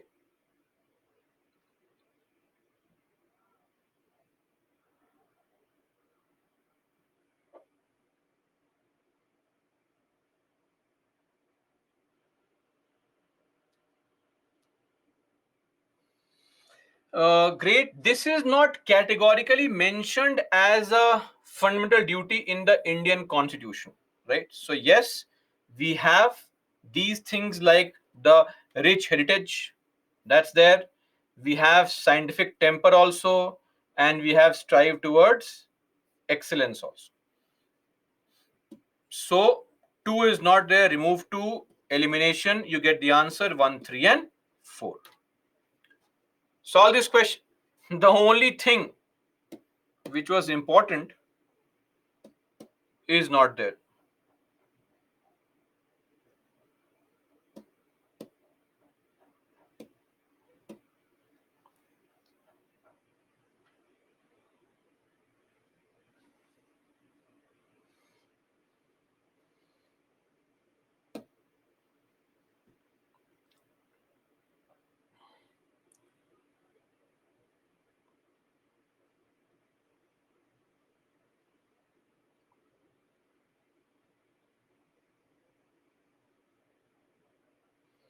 Of course, which of the following is not a fundamental duty? To vote in the public elections, which should actually have been a duty. Paying taxes, voting in elections, and that is not a fundamental duty. Hilarious, right? Done. We are done with our fundamental duties as well. Last topic is Schedule 8 and official languages. Before we discuss Schedule 8, a quick revision time for all the schedules. Guys, please, what is this? Schedule 1. Don't waste time, quick. States, UTs, so union and its territories. What is this? Schedule 2. Salaries and allowances. Don't write oath because Schedule 3 is oath and affirmations. What is Schedule 4? What is Schedule 4? Allocation of seats in the Rajya Sabha. Very good. What is Schedule 5?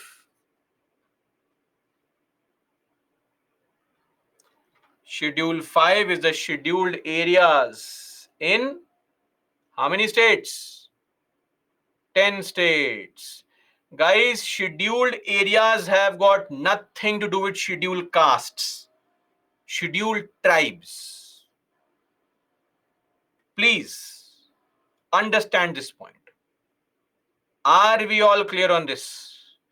It has got nothing to do with scheduled castes but scheduled tribes.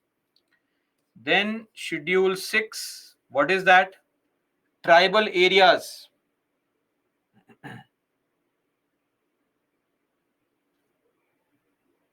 In 4 northeastern states. Then Schedule 7, what is that? Lists. Then we are witnessing now Schedule 8, languages.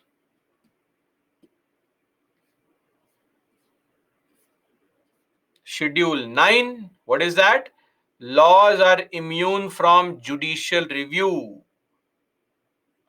That is what is Schedule 9.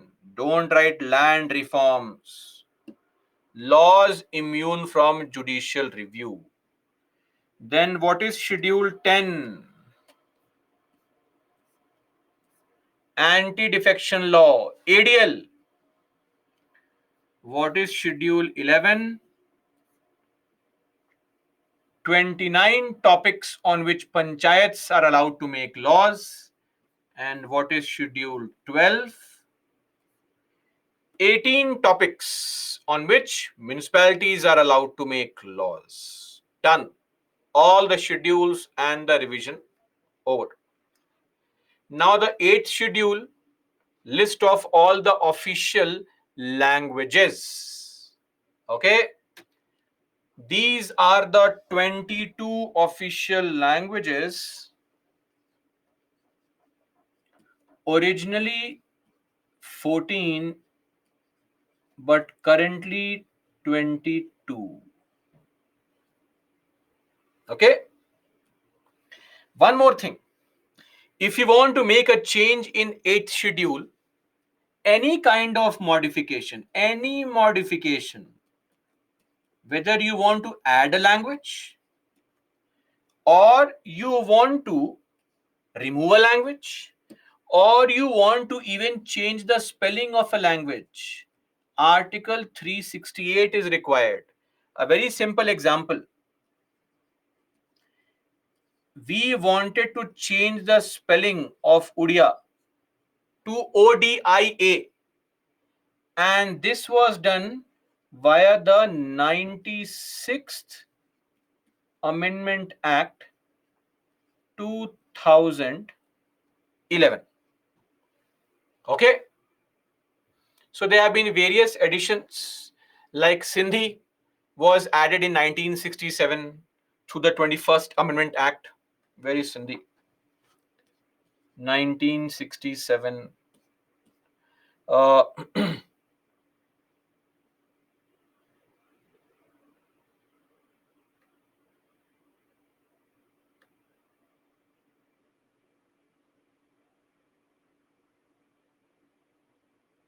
what is the problem, Astha?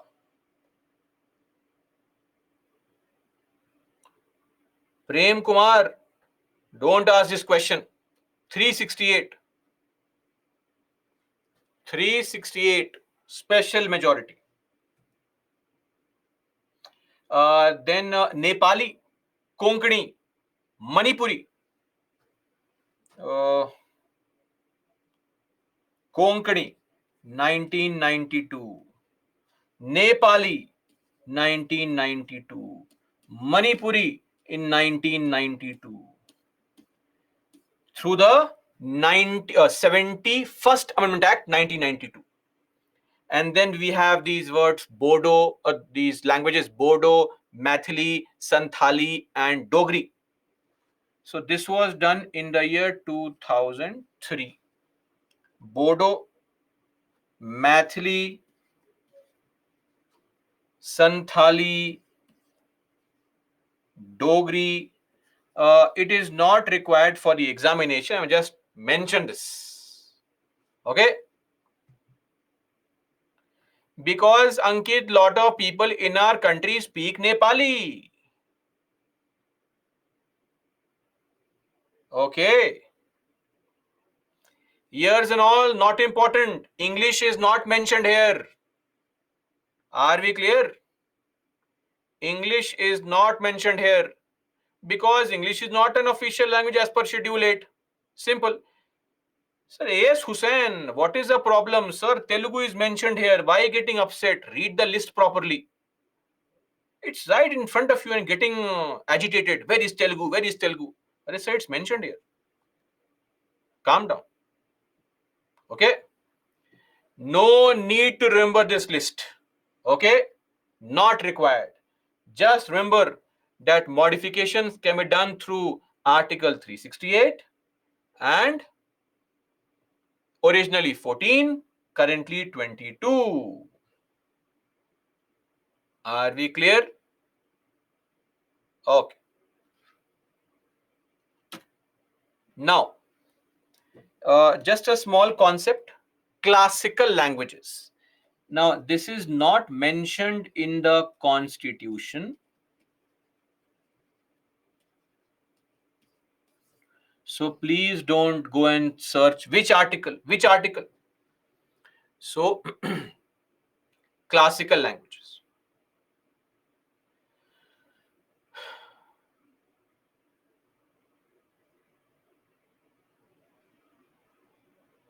Now, as far as these languages are concerned, in our country, 6 languages have been given the status of classical language. These 6.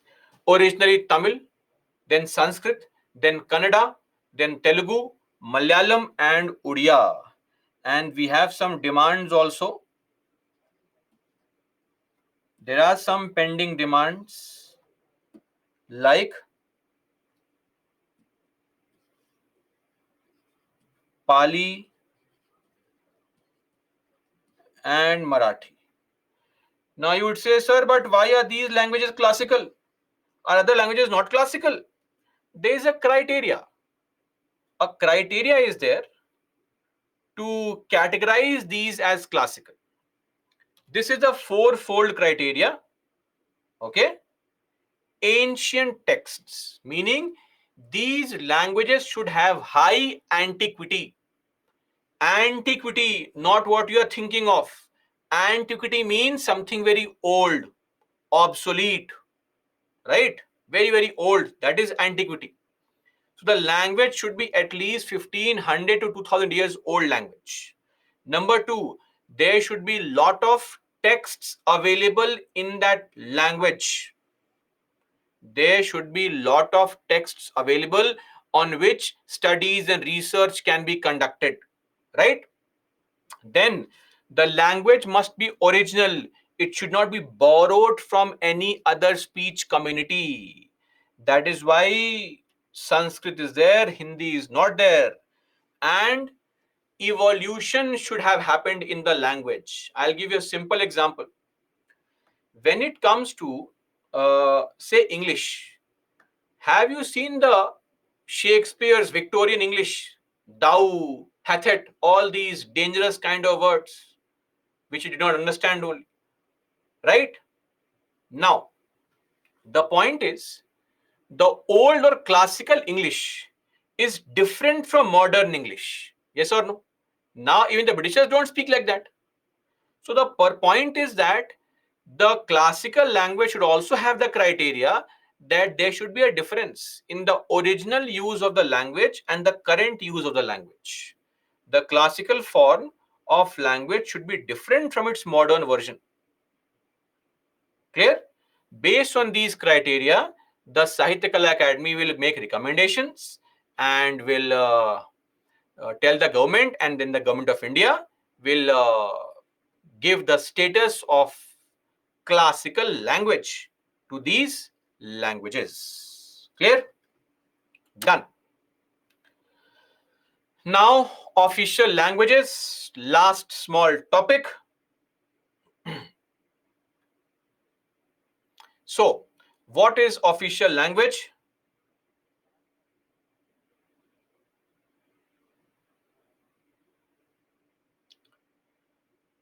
Sometimes I get aghast at the questions being asked.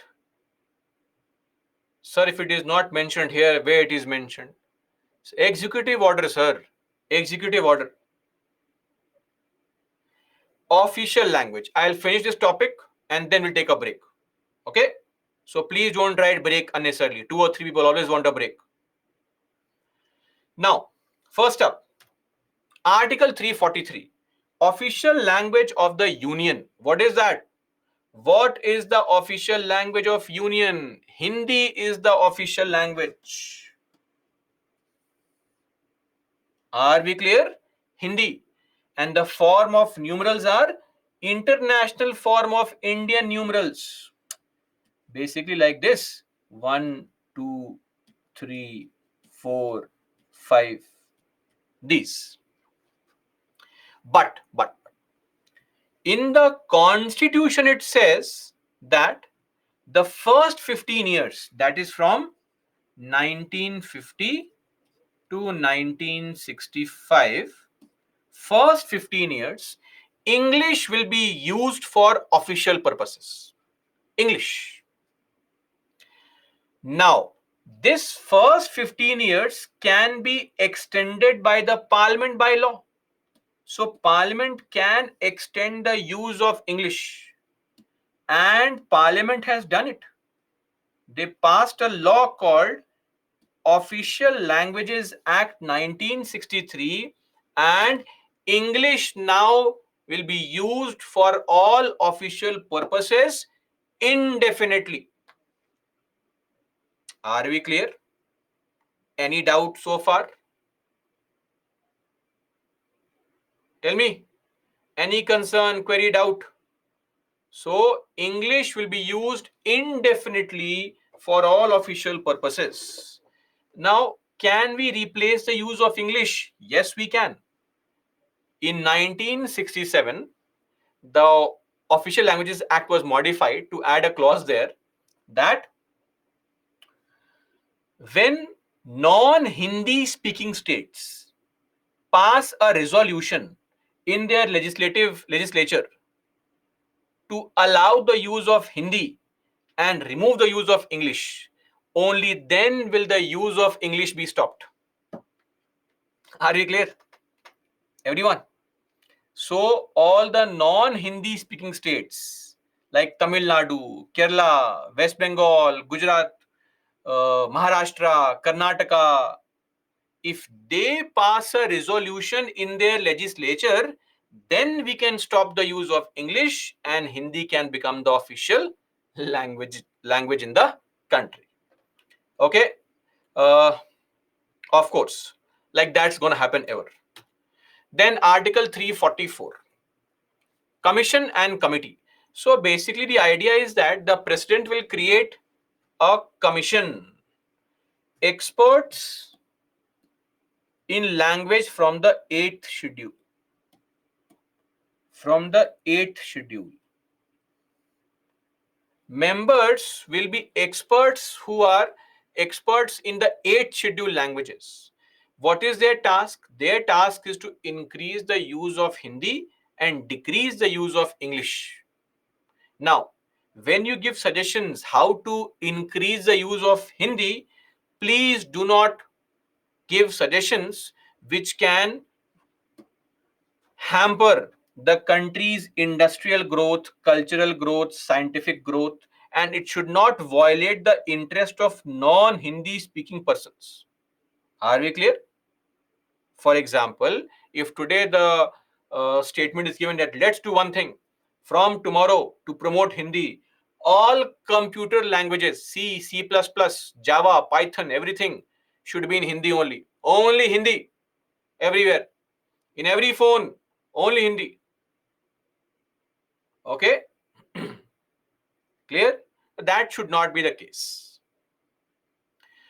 Now, this commission will give a report, and the report is sent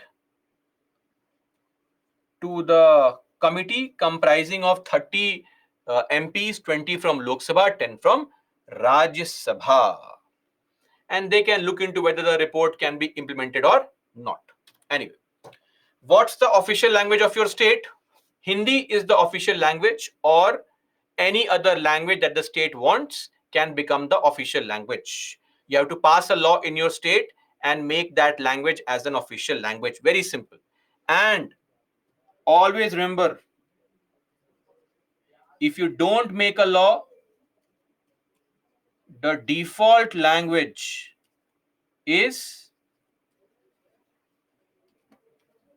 English. By default, it is English. Now, if Karnataka wants to communicate with Tamil Nadu or Tamil Nadu wants to communicate with MP or MP with Tripura, interstate communication is done in English. However, for interstate communication,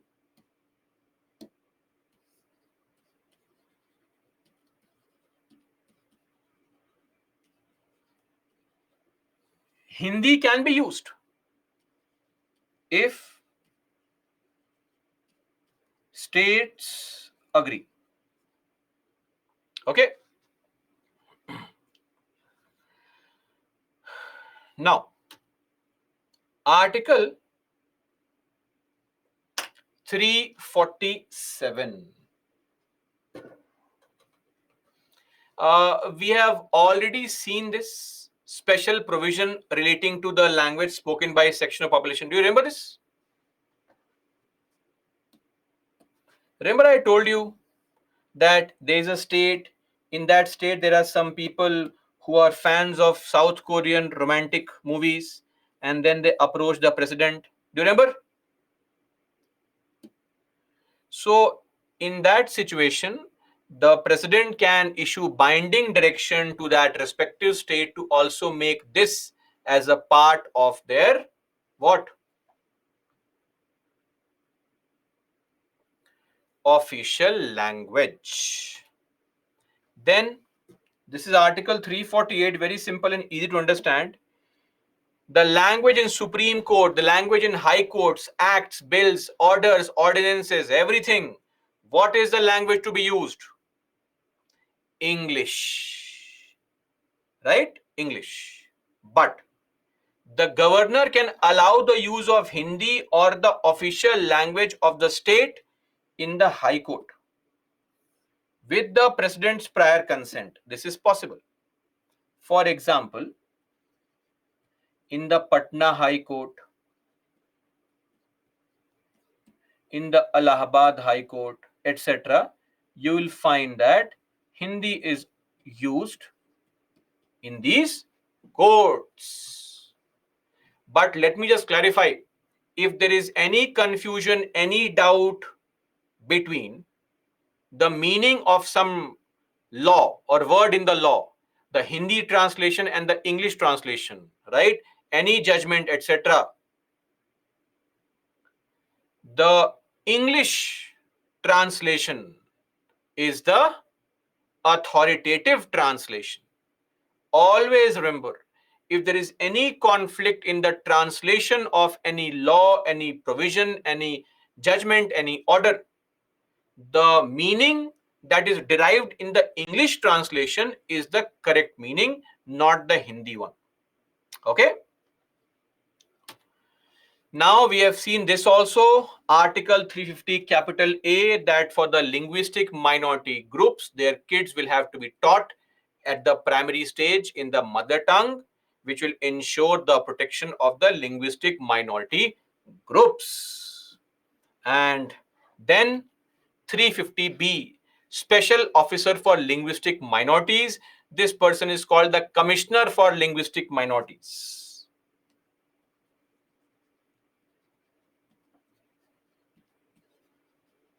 Commissioner for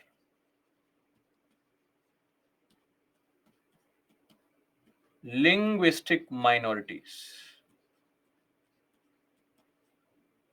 What's the CLM? What's the task of CLM? The task of CLM is this: ensuring the protection of the rights of people of minority languages. That's it. And also ensuring that these people are given equal opportunities for inclusive development. They are not harassed. The safeguards in the Constitution, Article 29, Article 30, are taken into consideration effectively. That's it. Who appoints this person? The president appoints the person. Qualification, salary, tenure, nothing is mentioned in the Constitution, right? It's all decided by the government. And the headquarter of the CLM,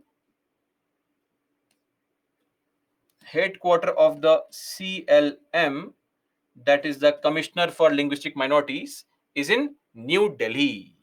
It used to be in Allahabad earlier. It was shifted around 7-8 years back in Delhi or to Delhi. Lastly, it's a duty of the center also, union, to develop Hindi language. What's the duty of the union? To promote the spread of Hindi language. Spread meaning increase the use.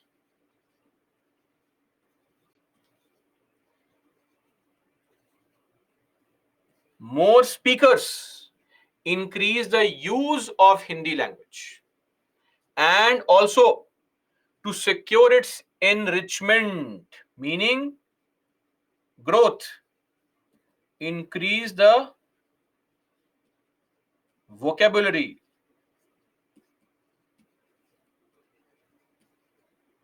growth. And if you want to enrich Hindi, how to increase the vocabulary? Add words from other languages in Hindi to be used in Hindi. Not Korean, Japanese and all. 8 scheduled languages. Add 8 scheduled language words in Hindi to be used in Hindi. Are we clear? Now, when you are using these words, please try to primarily choose words from Sanskrit and keep on adding them in the Hindi language. And this will also create a sense of association for other people, that okay, lot of words are common, so it may create the idea of uh, acceptance of Hindi across the country. Don't worry, I don't think the center and the central governments take this very seriously. In those days, see, please don't assess the constitutional values in today's context, right? Otherwise you will feel, oh, this is wrong. In those days and times, things were different, the central idea was different, right? The discussions were different. Those people, within their framework, within their economic, social, cultural framework, they did what they thought was the best. That is why we always have the option to modify the constitution, right? Okay, that's it. We are done with our syllabus. Last topic is the preamble. Let's take a quick break. Be back at 7:15 and we'll take up for discussion the preamble.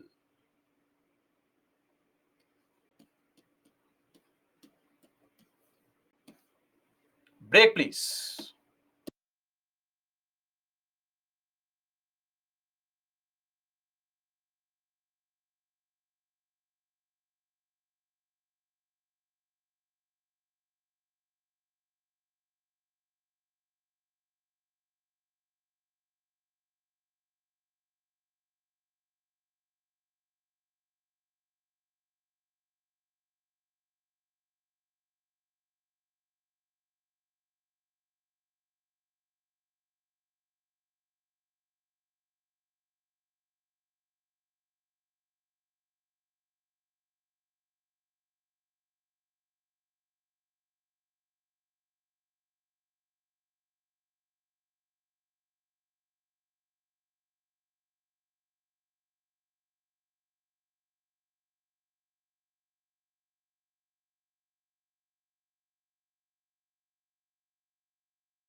Okay, let's begin now. Now, the preamble, what we had thought for and dreamt for so long, in the words of Alladi Krishna Swami Iyer. Preamble is basically the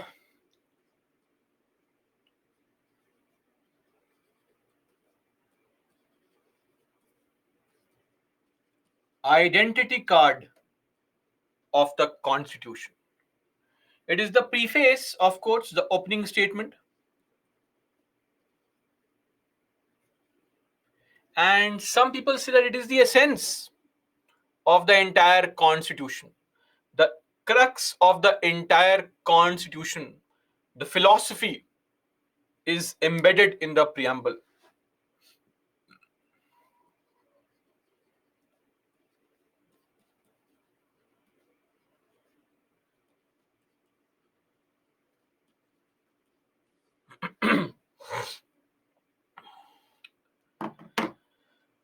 So let's see, this is the original text. It does not have some words. So this is the full and final text of preamble. Please ensure that you mug up the preamble. It's very, very important.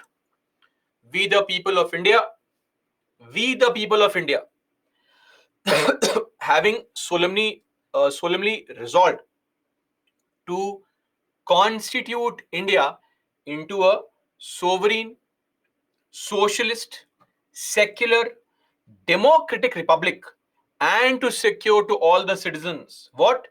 Justice, social, economic, and political. This phrase is also mentioned where? We just saw today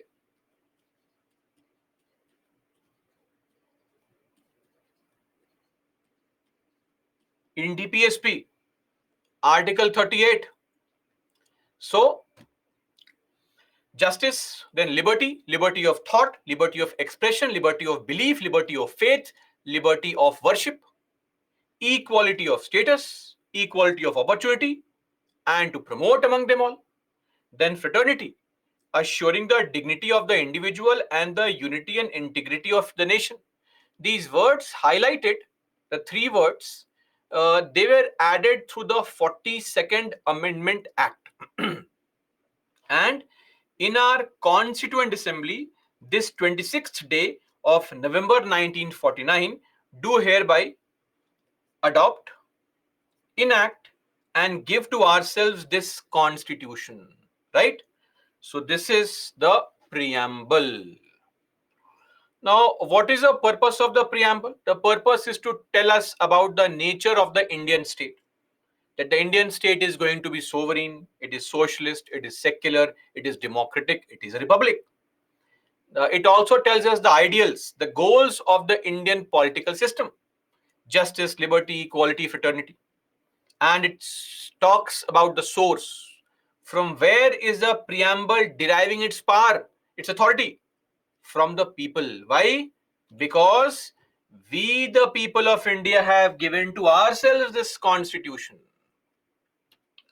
Now, important points. Point number one, preamble defines the objectives of the constitution. As we have said earlier, that it is the preface, the identity card, the essence, the philosophy.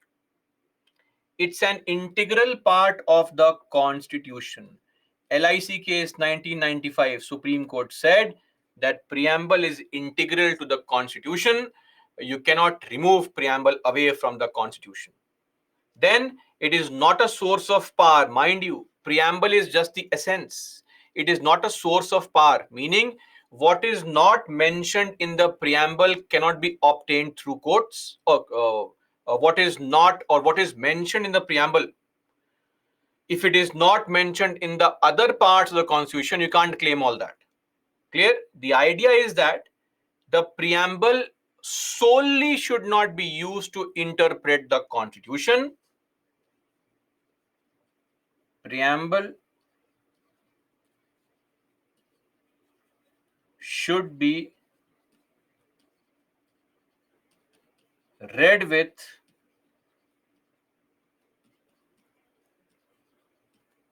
other parts of the constitution to derive the full meaning of the Constitution. On its own, it has no value. This is just some crux, right? So, yes, we also understand that the entire Constitution should be read in the light of the grand and noble vision of preamble. We fully agree with that. But beyond that, on its own, preamble has no legal effect.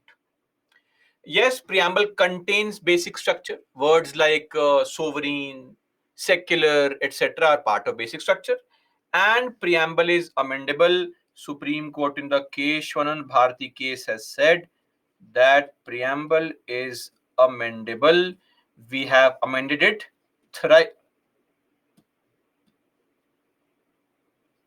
once in 1976, 3 changes. 3 words added.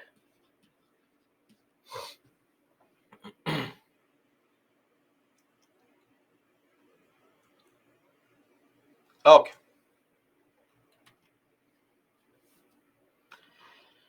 Then the keywords. Now let's look at the meanings of all these words. Sovereign, supreme. What is sovereign? No external power can dictate the government of India. That's the meaning.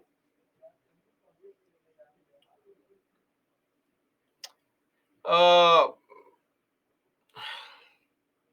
Ramya, what 3 words have been added? 1, 2, and 3. We'll come to it later on. Pavitra, if preamble is amendable, it means basic structure is amendable. No, no, no. That is not true at all. You are, I think, mistaking the meaning of what we are saying here. Preamble contains basic structure. Some things in the preamble are a part of basic structure. You can't modify that. You can modify other things. Amendment also means addition. Amendment means modification in other provisions, not the basic structure provisions. Are we clear? The Constitution is also amendable. Yes or no? But of course,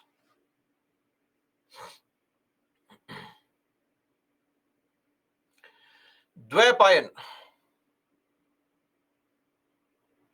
But sir, then why central government removed the socialist and secular from the constitution when they entered into the new parliament?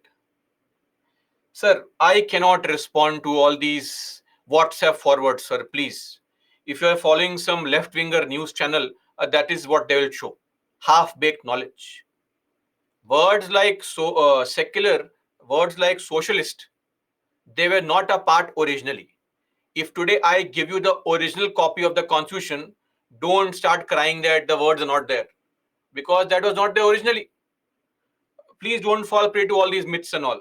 Are we clear? Okay. It did not happen, Shreya. Don't worry. Don't panic. We have borrowed preamble from USA. Yes, Mayank Badwani. Now, what is the meaning of sovereign? Yes, Hussein. What am I telling you? Please understand what I am telling you. Don't fall prey to misinformation. You have your own brain, right?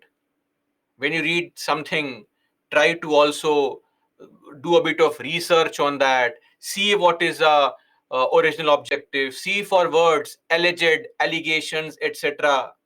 Understand? Anyway, sovereign. What is the meaning of sovereign? Sovereign refers to what? Sovereign refers to the idea that there is no authority above the government. We are free to conduct our own affairs. Now, some of you may say that, sir, if we are so sovereign, then why are we following US diktat guidelines, etc.? Why do you follow UN guidelines? It's our choice, actually.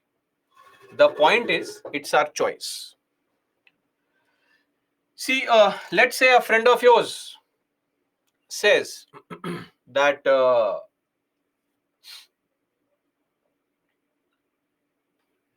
a friend of yours says that don't talk to that person. It's your choice whether you talk to that person or stop talking to this person only, right? I'm sure you must have had this experience in your life when somebody tells you don't talk to that person, block that person, etc. It's your choice after all. Based on conditions, you decide accordingly. So if USA told us don't purchase oil from Iran, we thought let's be with USA. But if USA tells us don't purchase oil from Russia, we'll say to hell with you. Russia has been a very close ally. We don't care. Depends. The choice is ours. Sovereign. Democratic. What is democratic? Right? Government derives authority from the people, by the people, for the people, of the people, as Abraham Lincoln would have said. And republic. What's the meaning of republic? Republic refers to a state where the head is elected. In our country, who is the head of the state? Tell me. The President of India. Is he not elected? Indirectly, but elected. Right? That is why we say that in a republic there is absence of any special privilege, because public posts are open to all categories of people. Then justice. What is justice? The idea of justice borrowed from Soviet Union. Justice refers to fair and moral treatment of all. Fair and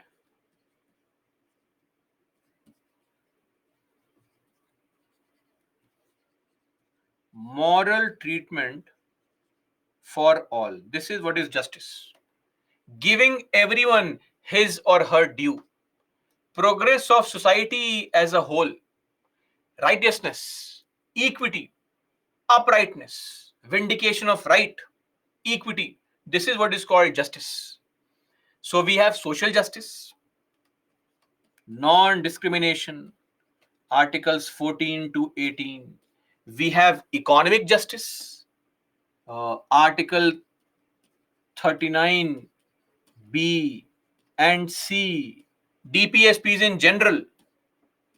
And we have political justice, the idea of UAF. What is UAF? Universal adult franchise. Things like the right to form the government, a right to participate in political affairs, etc. This is what is called political justice. Then the war cry of the French Revolution. What is that? Liberty, equality, fraternity. What is fraternity? Sense of brotherhood, feeling of oneness and brotherhood. What is equality? Absence of special privilege. And what is liberty? Liberty has two meanings. The older meaning that is now normally not in use is the absence of restraint on individuals, no limit on individuals. But a more progressive and a largely currently used meaning is the second meaning, providing opportunities for development. This is now seen as a more appropriate meaning of liberty because it makes more sense, right? Fraternity means bhaichara, Lakshmi, the feeling of brotherhood, oneness. Clear? So you can say in a sense that yes, it talks about unity, uh, but yes, slightly distinguished from the meaning of unity. Now, three words have been added in the preamble through the 42nd Amendment Act. One is socialism. What is the idea of socialism? Socialism refers to what?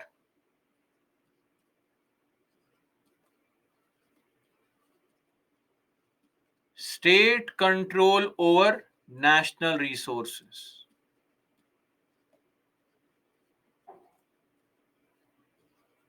That's socialism. But Indian socialism is different. These are all elements of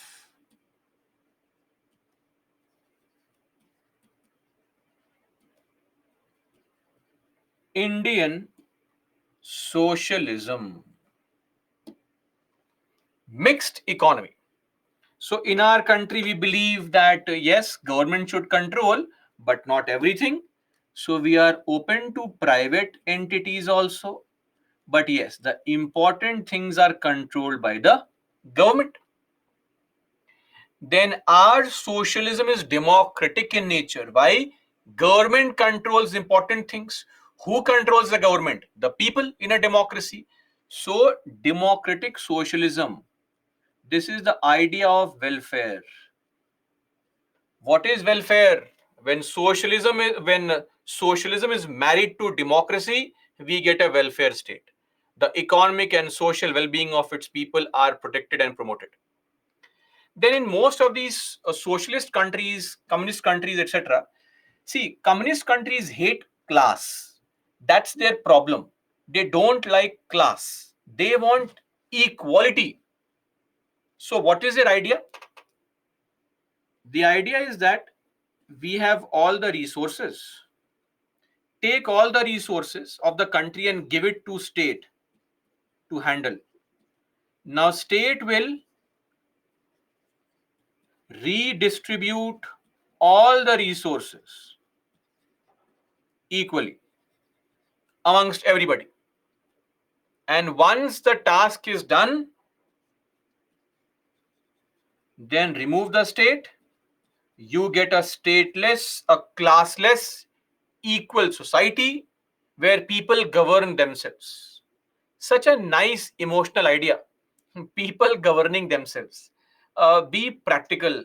Is it possible ever to have complete equality? Tell me, is it possible? If today I give you here 1 lakh rupees each, I am not giving you any money, just telling you.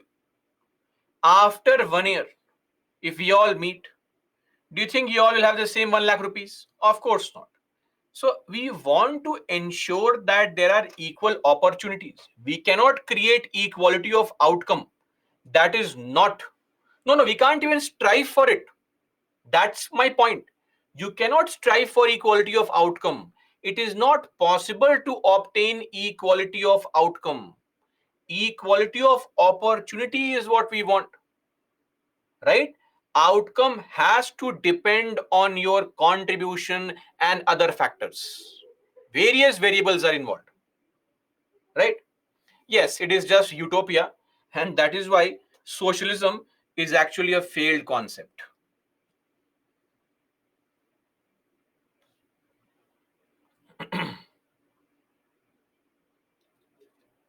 Roshan, this is the last class. Don't make such statements, right? I have ignored your stupid statements for quite a long period of time. Don't do all this, right? Behave yourself. I'm sure you are not mature enough to understand what is going on. It's better not to write anything personal, right? Please. So, bureaucracy is perceived by socialist countries as a class, elite group of people. So, these socialist countries want to remove bureaucracy also. They want to create a classless society. But in our country, it is not possible. It is not possible because bureaucracy is a very important element of the state. What is bureaucracy? When any political party wins the election, what does it get? it gets to control you, right? It gets to control you, the bureaucrat. And that is why the political party which comes to power has a vision, and you are going to turn that vision into reality. So bureaucracy is an instrument of the state. Okay. And lastly, our socialism is a social revolution based socialism, meaning we believe in gradual reforms.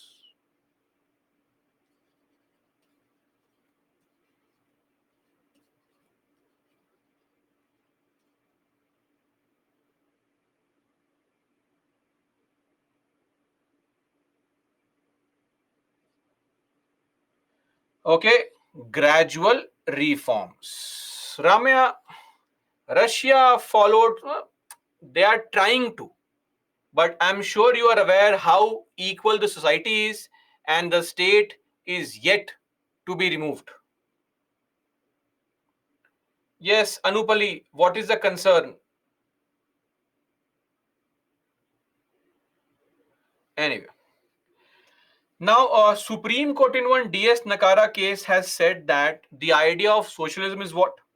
To provide decent standard of living for people right from cradle. What is the meaning of cradle?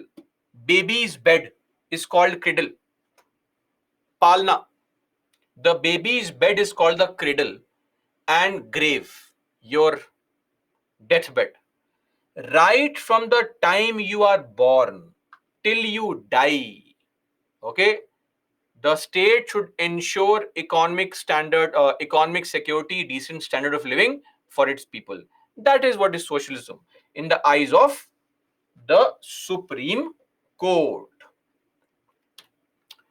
Now, secularism, I think we have discussed secularism in detail earlier, so there should not be any concern here. In our country, we believe in what kind of secularism? Principled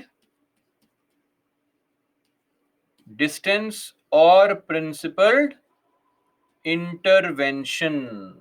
This is what we believe in our country.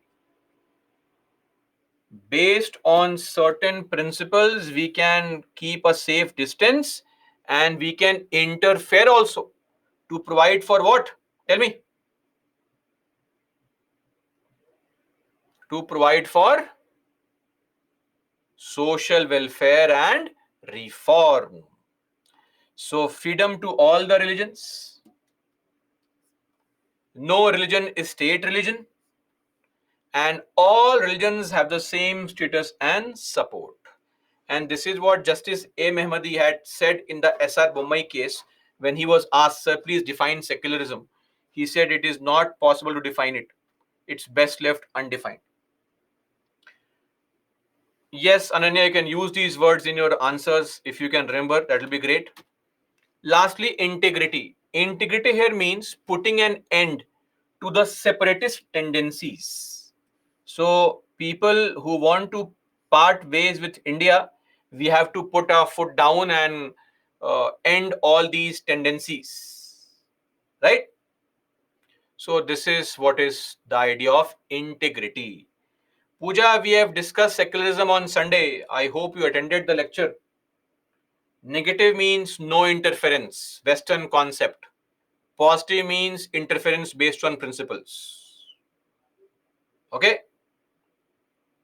No, Amritansh. Guys, those who do not know secularism, it would be more appropriate to attend the Sunday's lecture and then look at the meaning of secularism there. Okay?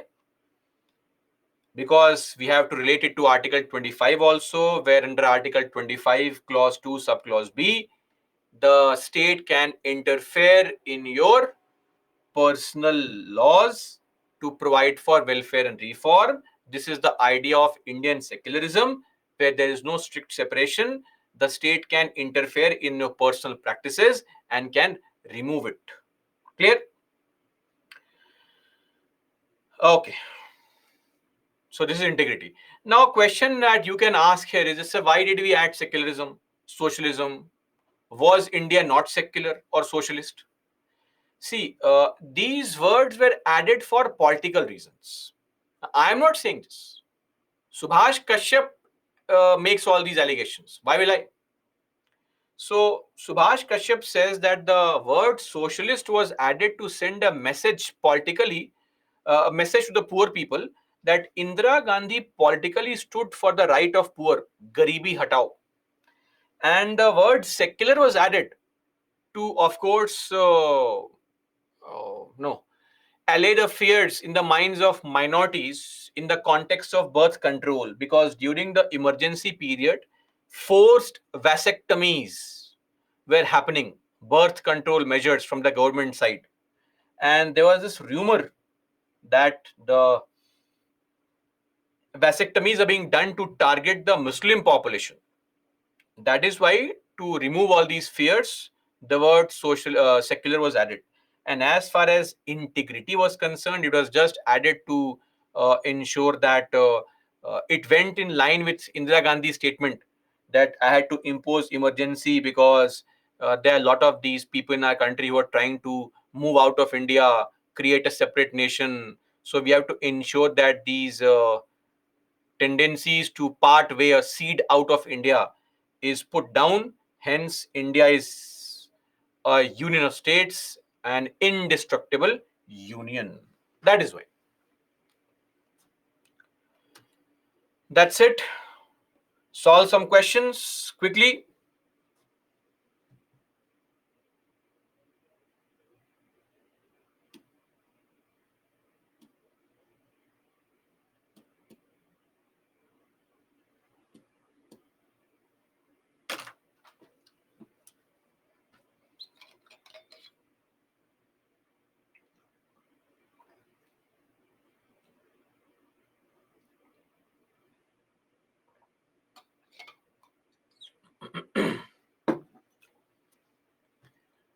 Done. Should I launch the poll now?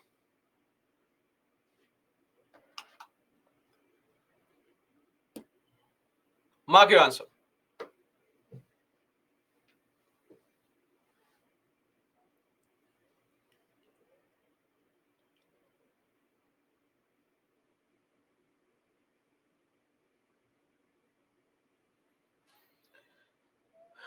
Okay.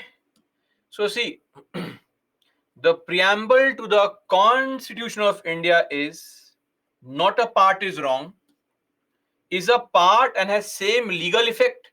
No, no, no. That is not possible. A part but has no legal effect is actually correct. But the last statement, but has no legal effect independently of other parts, is actually a better statement, because you have to read the preamble along with other parts to interpret the constitution. On its own, nothing special. Along with other things, yes. Right?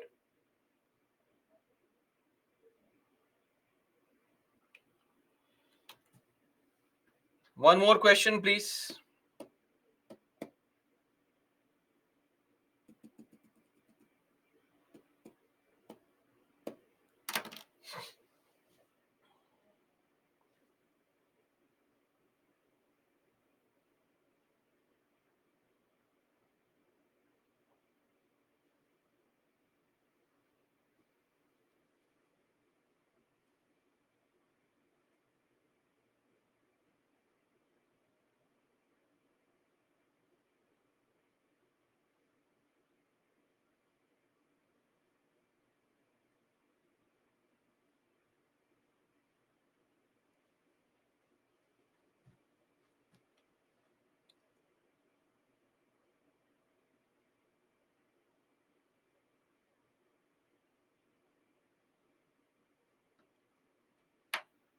Okay.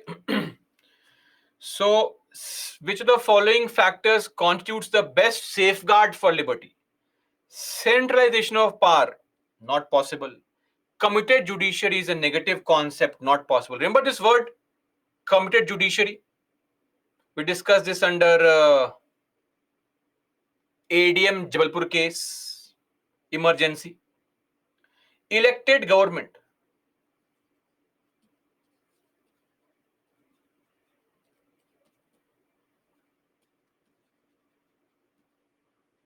Yes or no?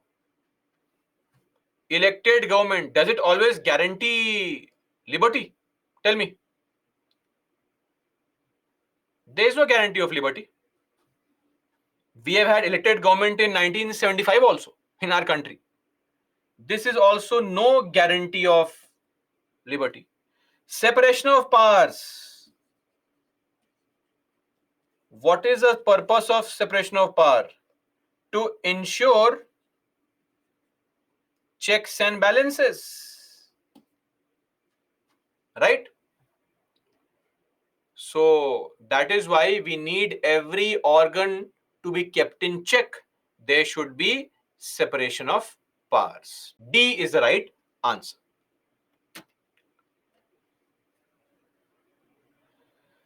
Okay.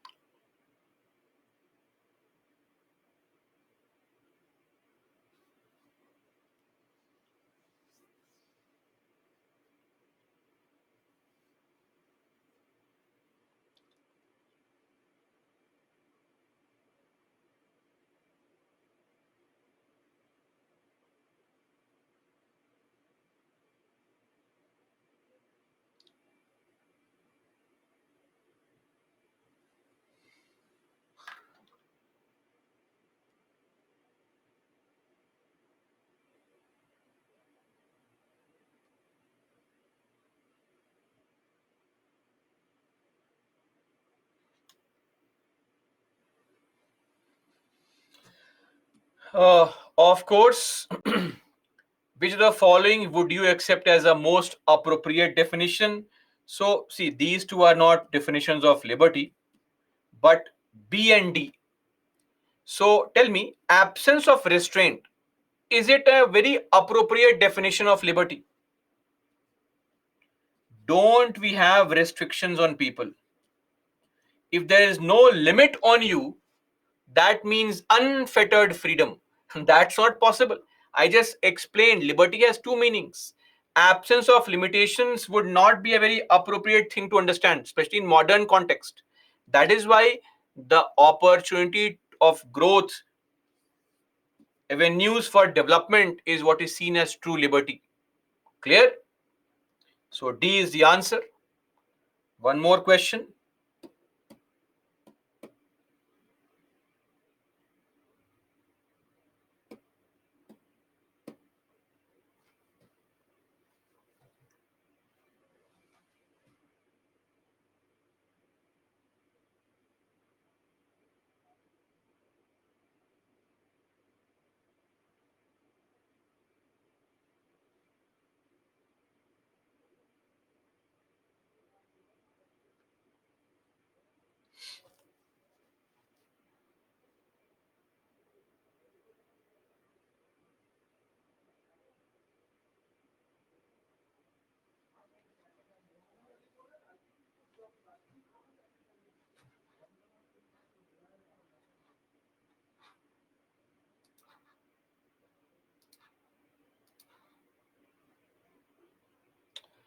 Okay, so some of you have, I don't know, marked some strange answers, but nevertheless, the idea here is very simple.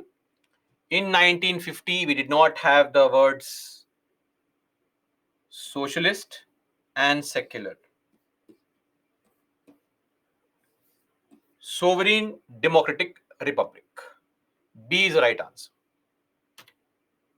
Look at this question asked in 2016, very easy one.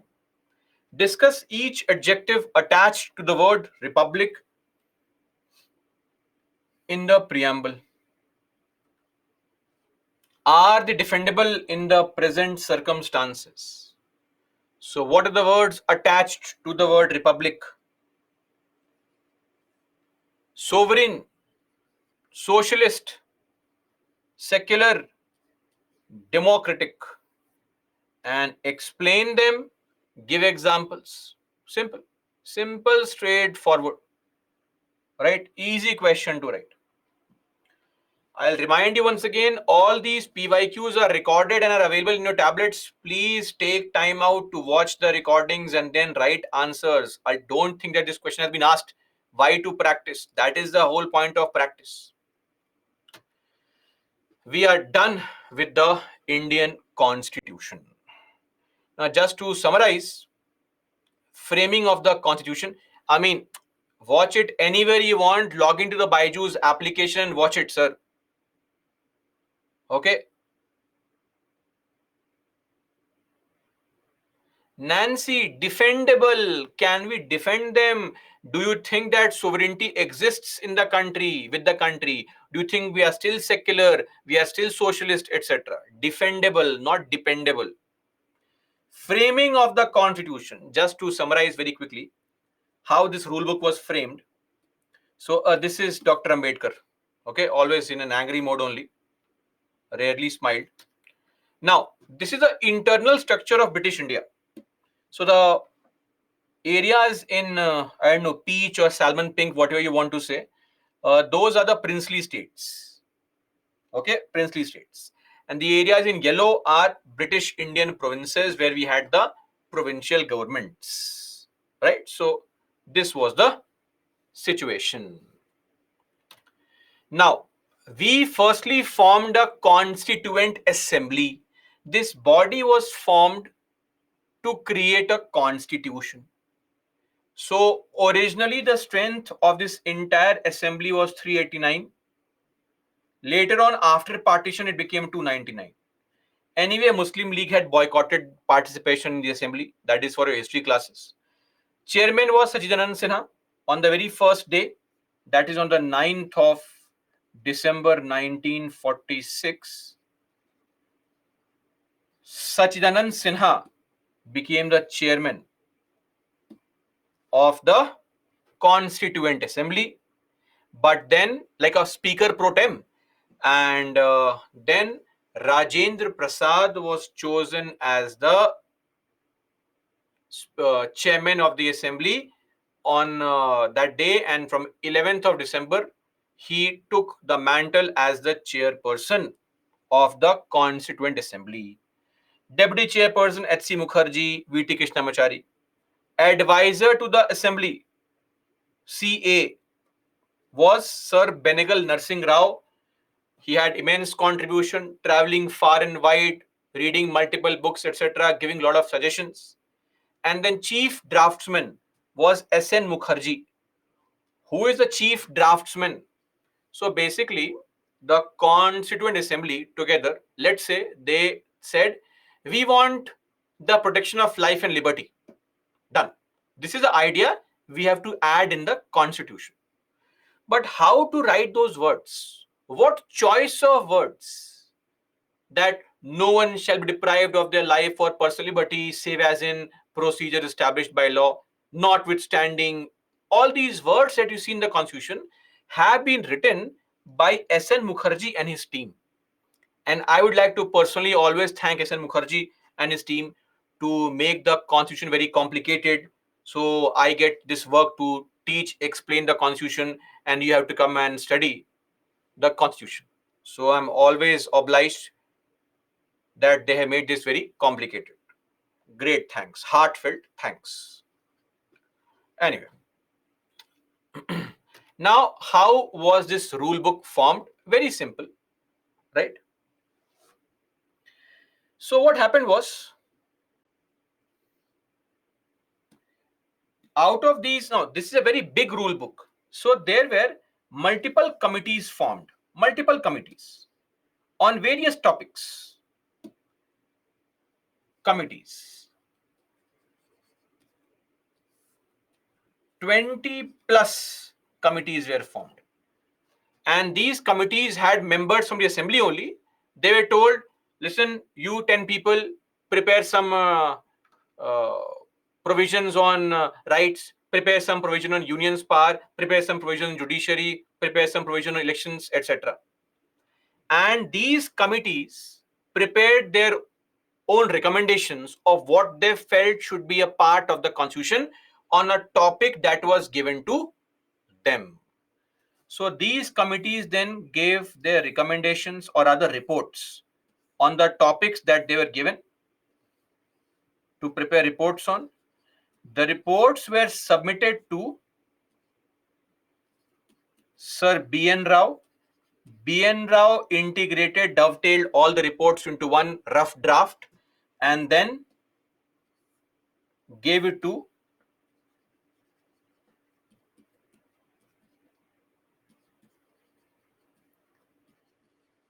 forwarded to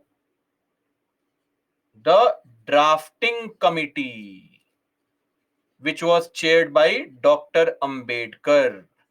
Drafting committee was the one which actually tabled the first bill, the draft constitution bill in the assembly. Based on that bill, the discussions took place. So in the preliminary stage, committees were formed, right? They gave this to the drafting committee, which was created to prepare the draft constitution. Drafting committee published the draft, then clause by clause discussion. Simple. What is first reading?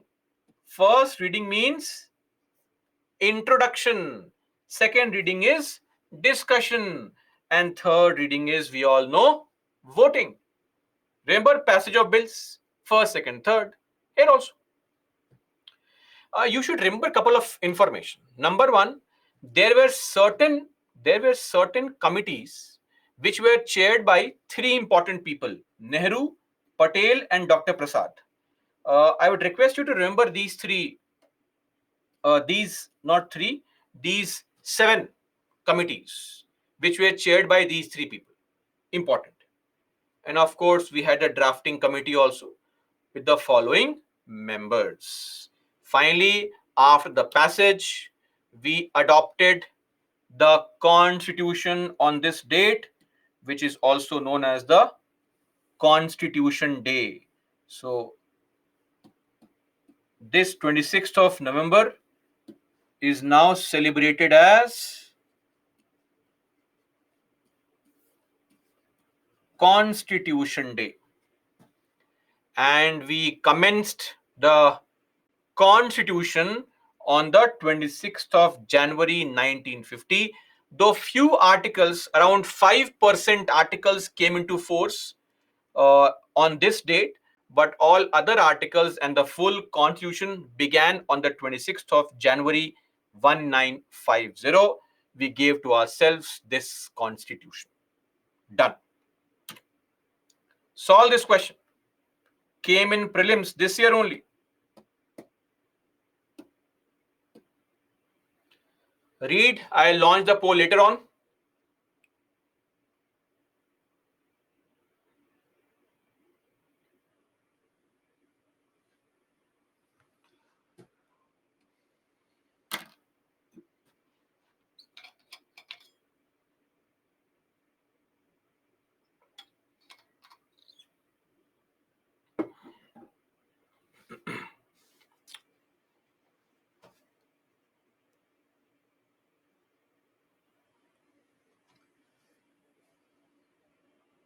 Done?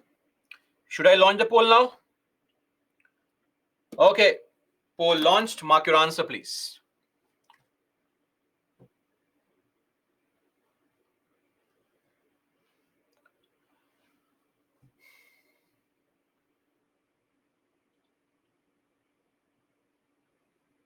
Easy question. Look at statement 2. On 26th November, the assembly set up a drafting committee. Tell me, was the drafting committee set up on this date? This was a date on which the constitution was finally framed. So 2 is wrong. Wrong. Wrong. Wrong. C is the right answer. See, whenever you get these kind of questions, assertion, reason kind of questions, always you must have observed, it is always the case that one statement is wrong. So try to find the wrong one out and eliminate it. Are we clear? Okay. Now the salient features of our constitution. Since we know everything now, it is way easy for us to understand those salient or important features. But before that, we should also know what? What is a definition of the Constitution? So this is more like the Chatur definition in Three Idiots. In public law, the organic and fundamental law of the nation, which may be written or unwritten, establishing the character of the nation, of the government, conception of the government, laying the basic principles to which its internal life is conformed, organizing the government, regulating, distributing, and limiting the functions of its different departments, and prescribing the extent and manner of the exercise of sovereign power. This is how you define the constitutions. And Indian constitution is a very, very good, right, example of how beautiful the definition fits to India. Let me explain. Organic. We are talking about the organic law. What is organic? Two meanings. Point number one, organic from the word organ, growth. We call this a living document. Yes or no? Because there is always a possibility of what? Possibility of amendments. Organic also means what? Organic also means a document which contains administrative details. Then, fundamental law. Fundamental means basic. Article 372. So those who attended the fundamental rights lecture would know. Why do we call this as a fundamental law? Because all other laws derive authority from this law only. That is why the most basic law. It can be written, it can be unwritten. So in our country, the constitution is written. The character. So the character of our government is secular as well as socialist. Then conception. How is the government conceived? Democratic, republic. Basic principles, DPSP, are those basic principles to which our internal life is conformed. And organic, the meaning of organic, an organic document actually also means a document which contains administrative details. It's the meaning. Then organizing the government. Tell me, how is our government organized? We are a what form of government? Parliamentary form of government. Then regulating. Don't we have the system of checks and balances? L E J. Right? Distributing. What is distributing? Schedule 7, Article 246. Don't we have the division of power into lists? Limiting. What is the limitation on the government? Tell me. Fundamental rights are the limitation on the government. Always understand. And extent and manner. That is why we say that we are sovereign as a nation, and our extent of power goes to the territory of India. Okay? This is what is a definition of the constitution. Just a small point I'd like to make here. Couple of important terms for you to know very quickly. One is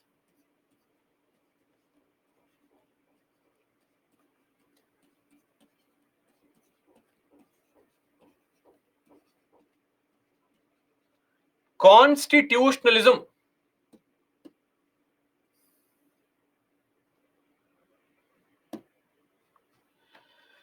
Okay, constitutionalism.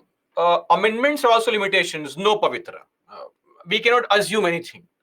Fundamental rights are the limitations on the exercise, limiting the functions of different departments. You have to go by the definition, not on our own. No. Judicial review is not a limitation here. It is regulating. It regulates the functions. Okay?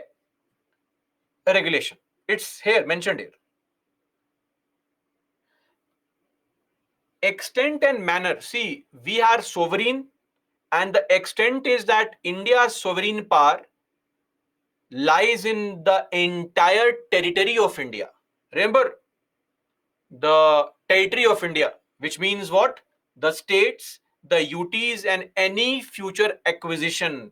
And wherever you go, you're always under the control of the government of India or the Indian state.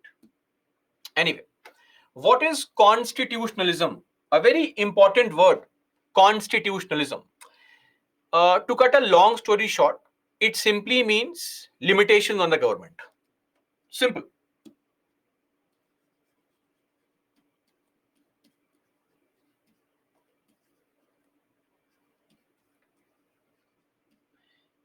Now, how do we see that happening? Certain elements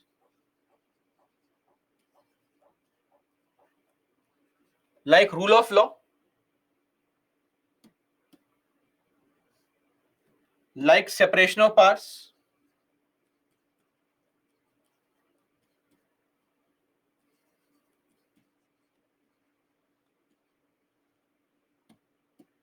like free press,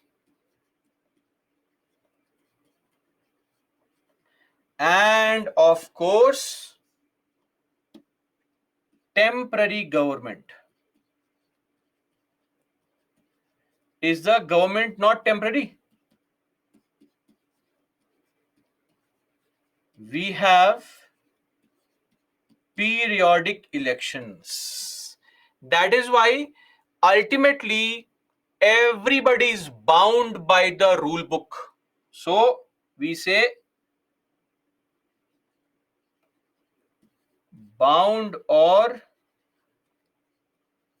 limited by the constitution. Constitutionalism. This is the concept. Clear? And one more point, I can write it here maybe. Just a simple word.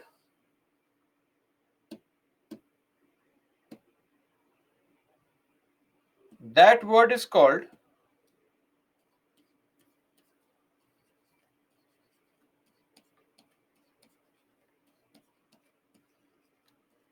constitutional morality. And what is that? So, what it means in essence is that we want to operationalize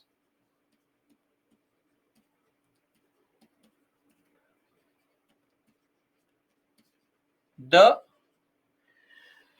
essential, the intrinsic values of the constitution. Let's use the word essential. Essential values of the constitution, meaning we are trying to incorporate the common good that the constitution exists for. What are those essential values? rule of law, social inclusion,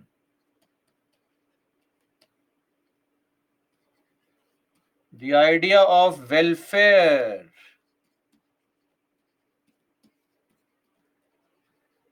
protecting the diversity, right? Egalitarian society, affirmative action, democratic freedom. So basically, we need to incorporate these values in the constitution, which are mentioned in the constitution, in our life also. And when you start operationalizing these values, that is what is called constitutional morality. Inculcating the values of the constitution in day-to-day life, applying constitutional values, is what is called constitutional morality. Right? That's it. Done. Solve couple of more questions.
Chief purpose of the constitution. Chief purpose is this.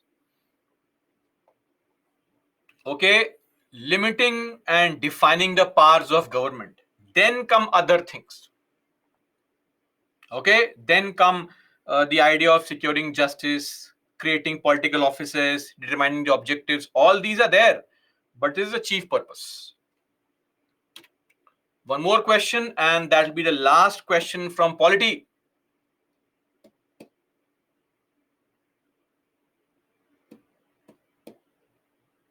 Let's end on a winning note by marking the correct answer for this question.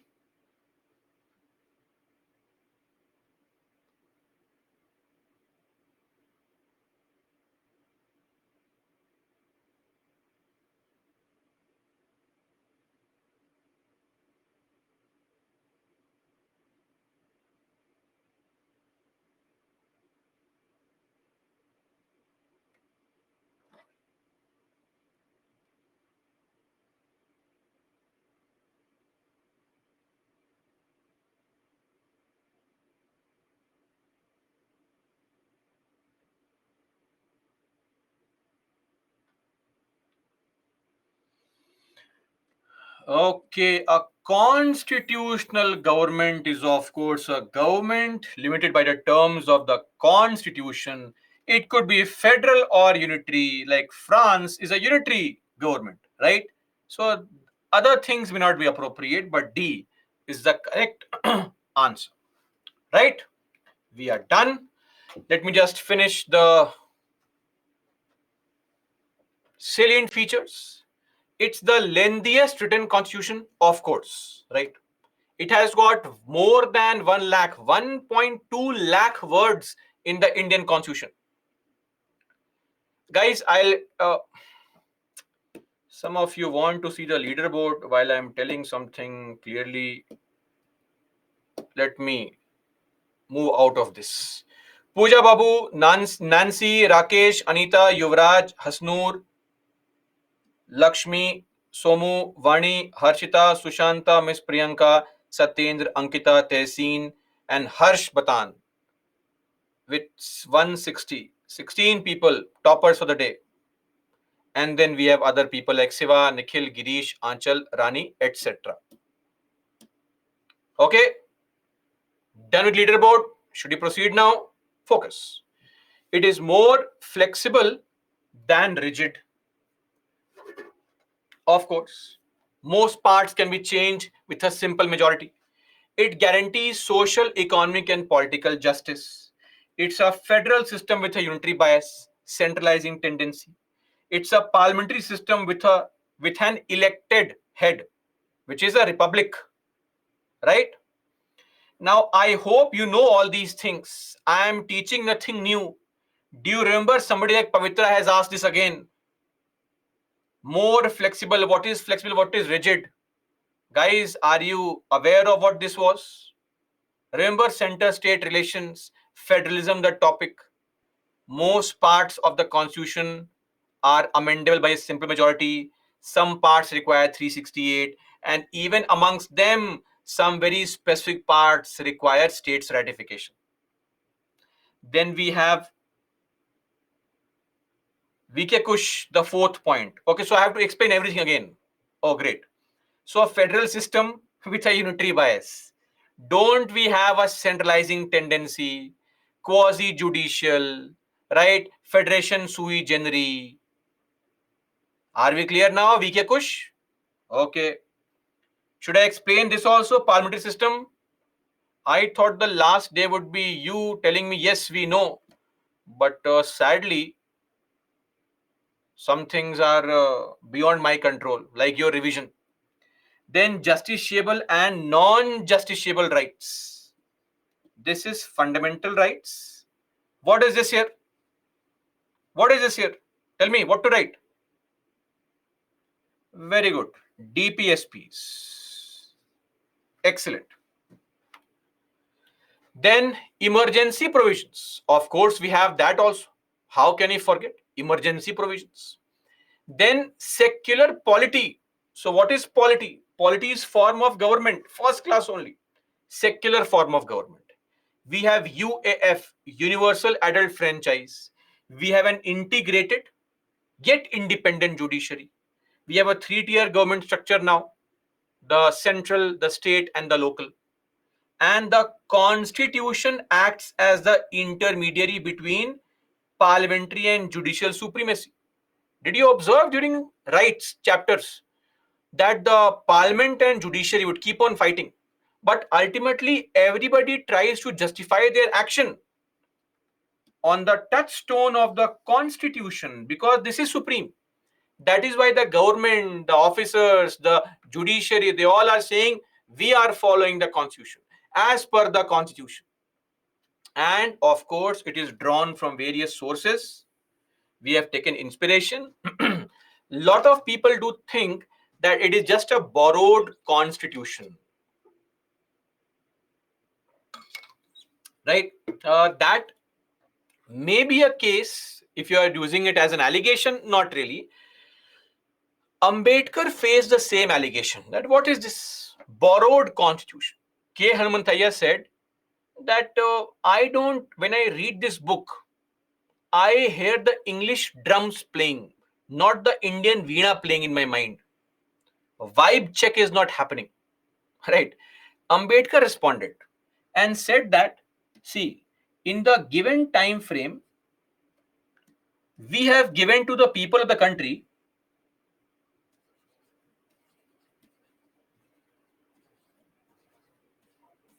a workable constitution. It is now for the coming generations to make it an ideal constitution. So the journey from a rule book which works properly to an ideal rule book, that's the journey the coming generations will traverse on their own. And yes, we have borrowed it from various sources. You can see here from UK, from Government of India Act. You have to mug up all these things from Canada, from USA, from South Africa, from France, from Ireland, from Weimar Republic. This is basically Germany.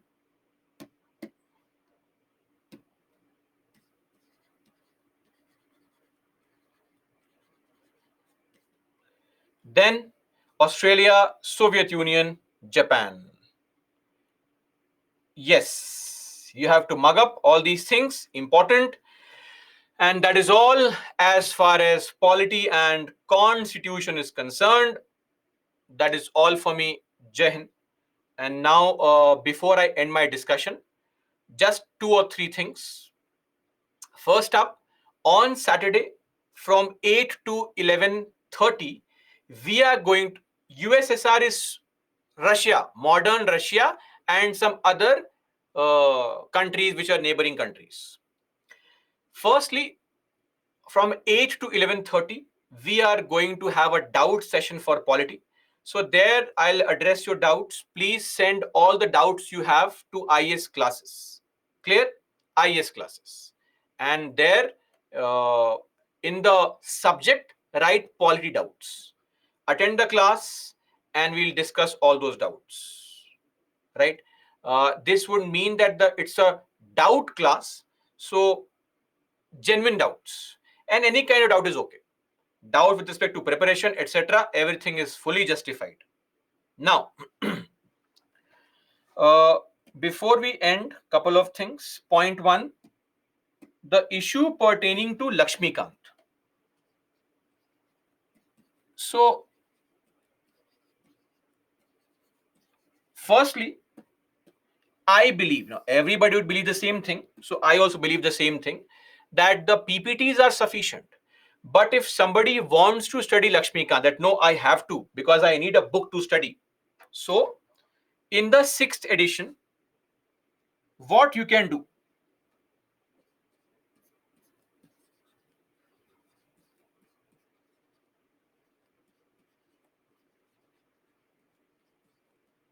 chapters to skip, don't study, ignore it. 24, 25,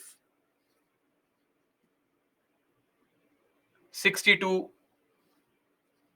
63, 67, 68, 74, 75, 77, 78, 79. Okay. Second thing,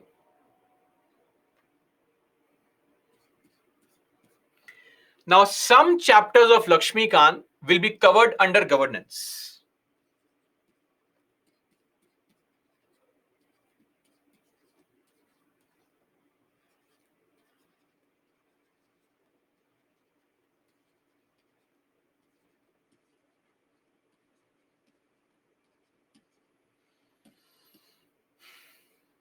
So what chapters are these? 43, 44, then 51. Then 56 to 61, then 69, 70. So when you have your governance classes, you can study these chapters. And third thing, now this is something very personal here, my opinion, may be avoided because I feel the PPTs are not, I'm writing sufficient. I have to be modest also. I want to write better. PPTs are way better. Okay. And all this is for the 6th edition. Okay.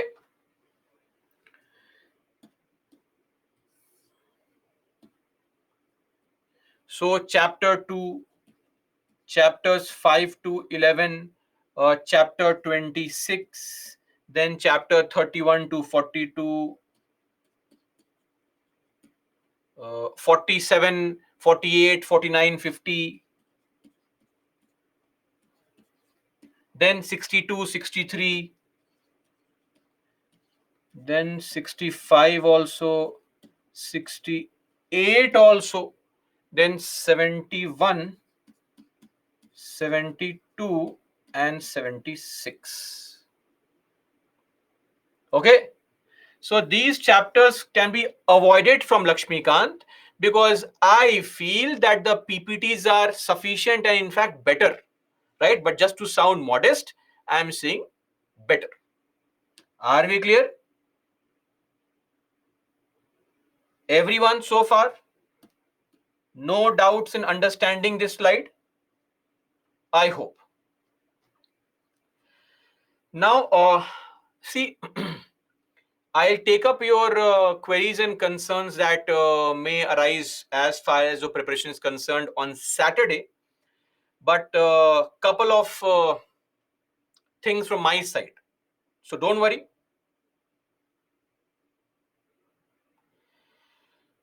We'll take up your personal queries when it comes to uh, these preparations on Saturday. Now, a couple of things from my side. Point one is the preparation. See, as far as preparation is concerned, a very important element of preparation is the prelims. Let me tell you, we never prepare for prelims. Prelims preparation is just two things. Number one, revision, and number two, mock tests. 70 to 80 mock tests. And this should start from February. Ideal scenario, February. February to May.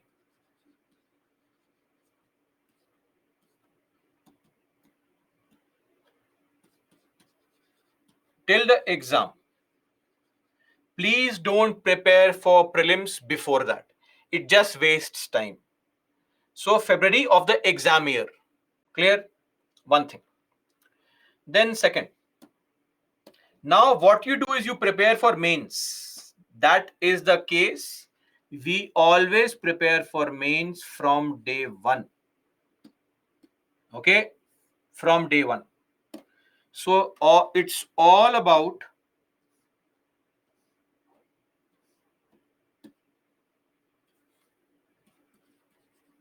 revision of what is being taught, PYQs, and answer writing. That's it. Apart from this, one more thing.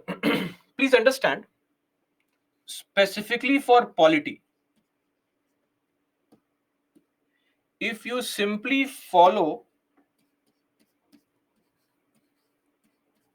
the PPTs, read the monthly magazine,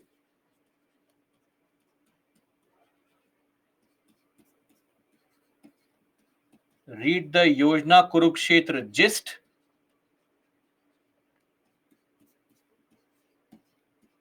and the book Political Theory with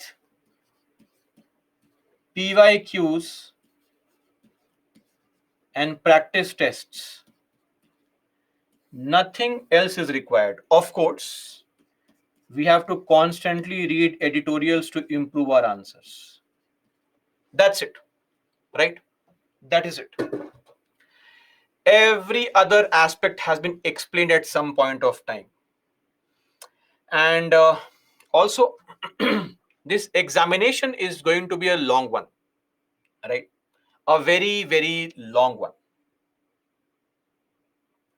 Now, see, Akanksha, if you ask me this, now that is a very disturbing thing because this is a class 11th book, which I have been telling every day to study. That is why it demotivates any person to tell you things because you have not been paying attention simply. Now, see, As I said again, I'll take up your personal queries or concerns if you have any on the day of our doubt solving session. Not today, but just to summarize, this examination process is going to be very long. Of course, come what may, please don't compromise on your sleep and on your health. Don't do it. Sleep for at least 7 hours, not less than that. Don't sleep for 10 hours altogether. 7 hours of sleep is a must. It's very important. Health. Don't randomly fall sick, meaning take care of yourself. Dancing in the rain, avoid it. Eating street food, avoid it. Okay, I'm not saying go to the gym, become a bodybuilder only. No, no. But if you fall sick, you end up losing 4 or 5 days of your preparation. Yes or no? So please do not fall sick. And you need to have a timetable in place. A realistic timetable is very, very important. Okay? Realistic timetable with almost 6 to 7 hours of self study. That's a must. That is a must. If you are being told anything else that it can be done in lesser time, possible, but you'll take more years to complete the examination. That is the only concern. And see, slow progress but steady progress. Have realistic expectations. The biggest problem we have is we start preparing after a month. We say, where is the result? No result. This exam requires 1 year of just preparation, 1 year of examination, minimum 2 years. So it requires just two things: discipline and consistency, perseverance. If you are not consistent, you will not be successful. Consistency is important. So put in the effort daily, right? And there should be ample time for revision. Like, say, today the polity classes are over. From tomorrow in your timetable, there should be 1 or 2 hours for polity revision, right? It's very important. And the issue here is also that, see, always understand, if you are wasting time, you are only going to suffer in future, because every time you seem to waste, every minute you waste, some aspirant in some corner of the country is working really hard without any excuses. And when the time comes, it is only correct that somebody who has put in more effort should be the winner. You should be the one to put in the effort, right? This examination will completely change your life. Understand it. There is no scope for excuses. Whether your excuses are genuine or not, how does it really matter? Tell me. If you were suffering, you were not well, you had a breakup, do you think UPSC will listen to all this? No, it won't, right? I was studying in a Hindi medium school, my English was poor. How does it matter? These are frankly all excuses we give to ourselves because we are too afraid to put in the effort. Please don't do all this. It's a very dangerous trap, giving yourself excuses. It never works.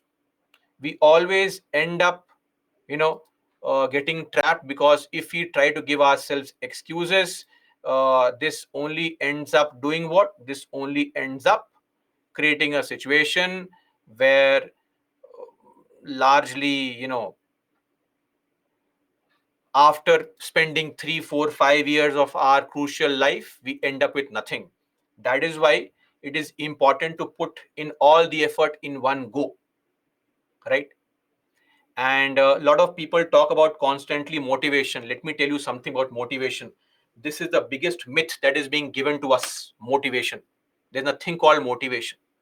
If you have to rely on motivation on a daily basis, you will not go far.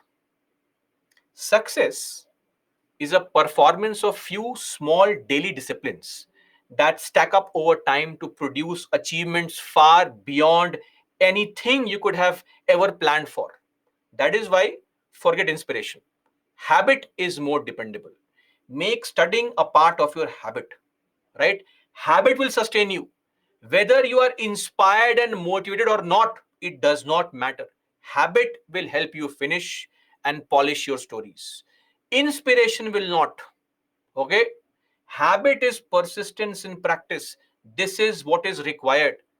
Have a very strong timetable, and come what may, put in the effort to pursue that timetable, right?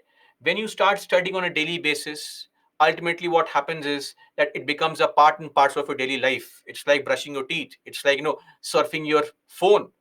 Without that, life should feel incomplete, right? And I always make this statement because it is a very important one to help you understand that, so far in your life, I'm sure a lot of you have disappointed your parents, disappointed yourself, right? And may not have lived up to the expectations of people around you. But trust me on this: when you clear the examination, the slate is wiped clean for you. All your past mistakes are gone. People who did not even know you will come to you and say, I knew he or she had it in him or her right from day one, right? So don't get involved in unnecessary scuffles. Don't be an activist right now. Don't crib on things. Say for answer writing, start writing answers. Don't wait for a day. So it is just a way of giving excuses because we are too afraid to be tested. That's the whole point. And look at the effort your parents are putting. The world out there is very harsh. They are putting in all they have to purchase courses from coaching institutes, putting you in Delhi or bigger cities across the country, sending you money. You are spending money, their hard earned money. They're not enjoying their own life, right? A lot is riding on your shoulders. And as we say, in every family, there's somebody born who is meant to change the history of this family, who's meant to break the shackles of poverty and mediocrity in the family. Let that person be you.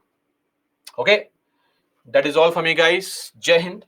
I will meet you once again on Saturday at 8 a.m. Please send all your doubts, queries, and concerns. And in case you have any other personal issues, we'll discuss them on that day only. Okay, till then, that is all for me, guys. Jai Hind.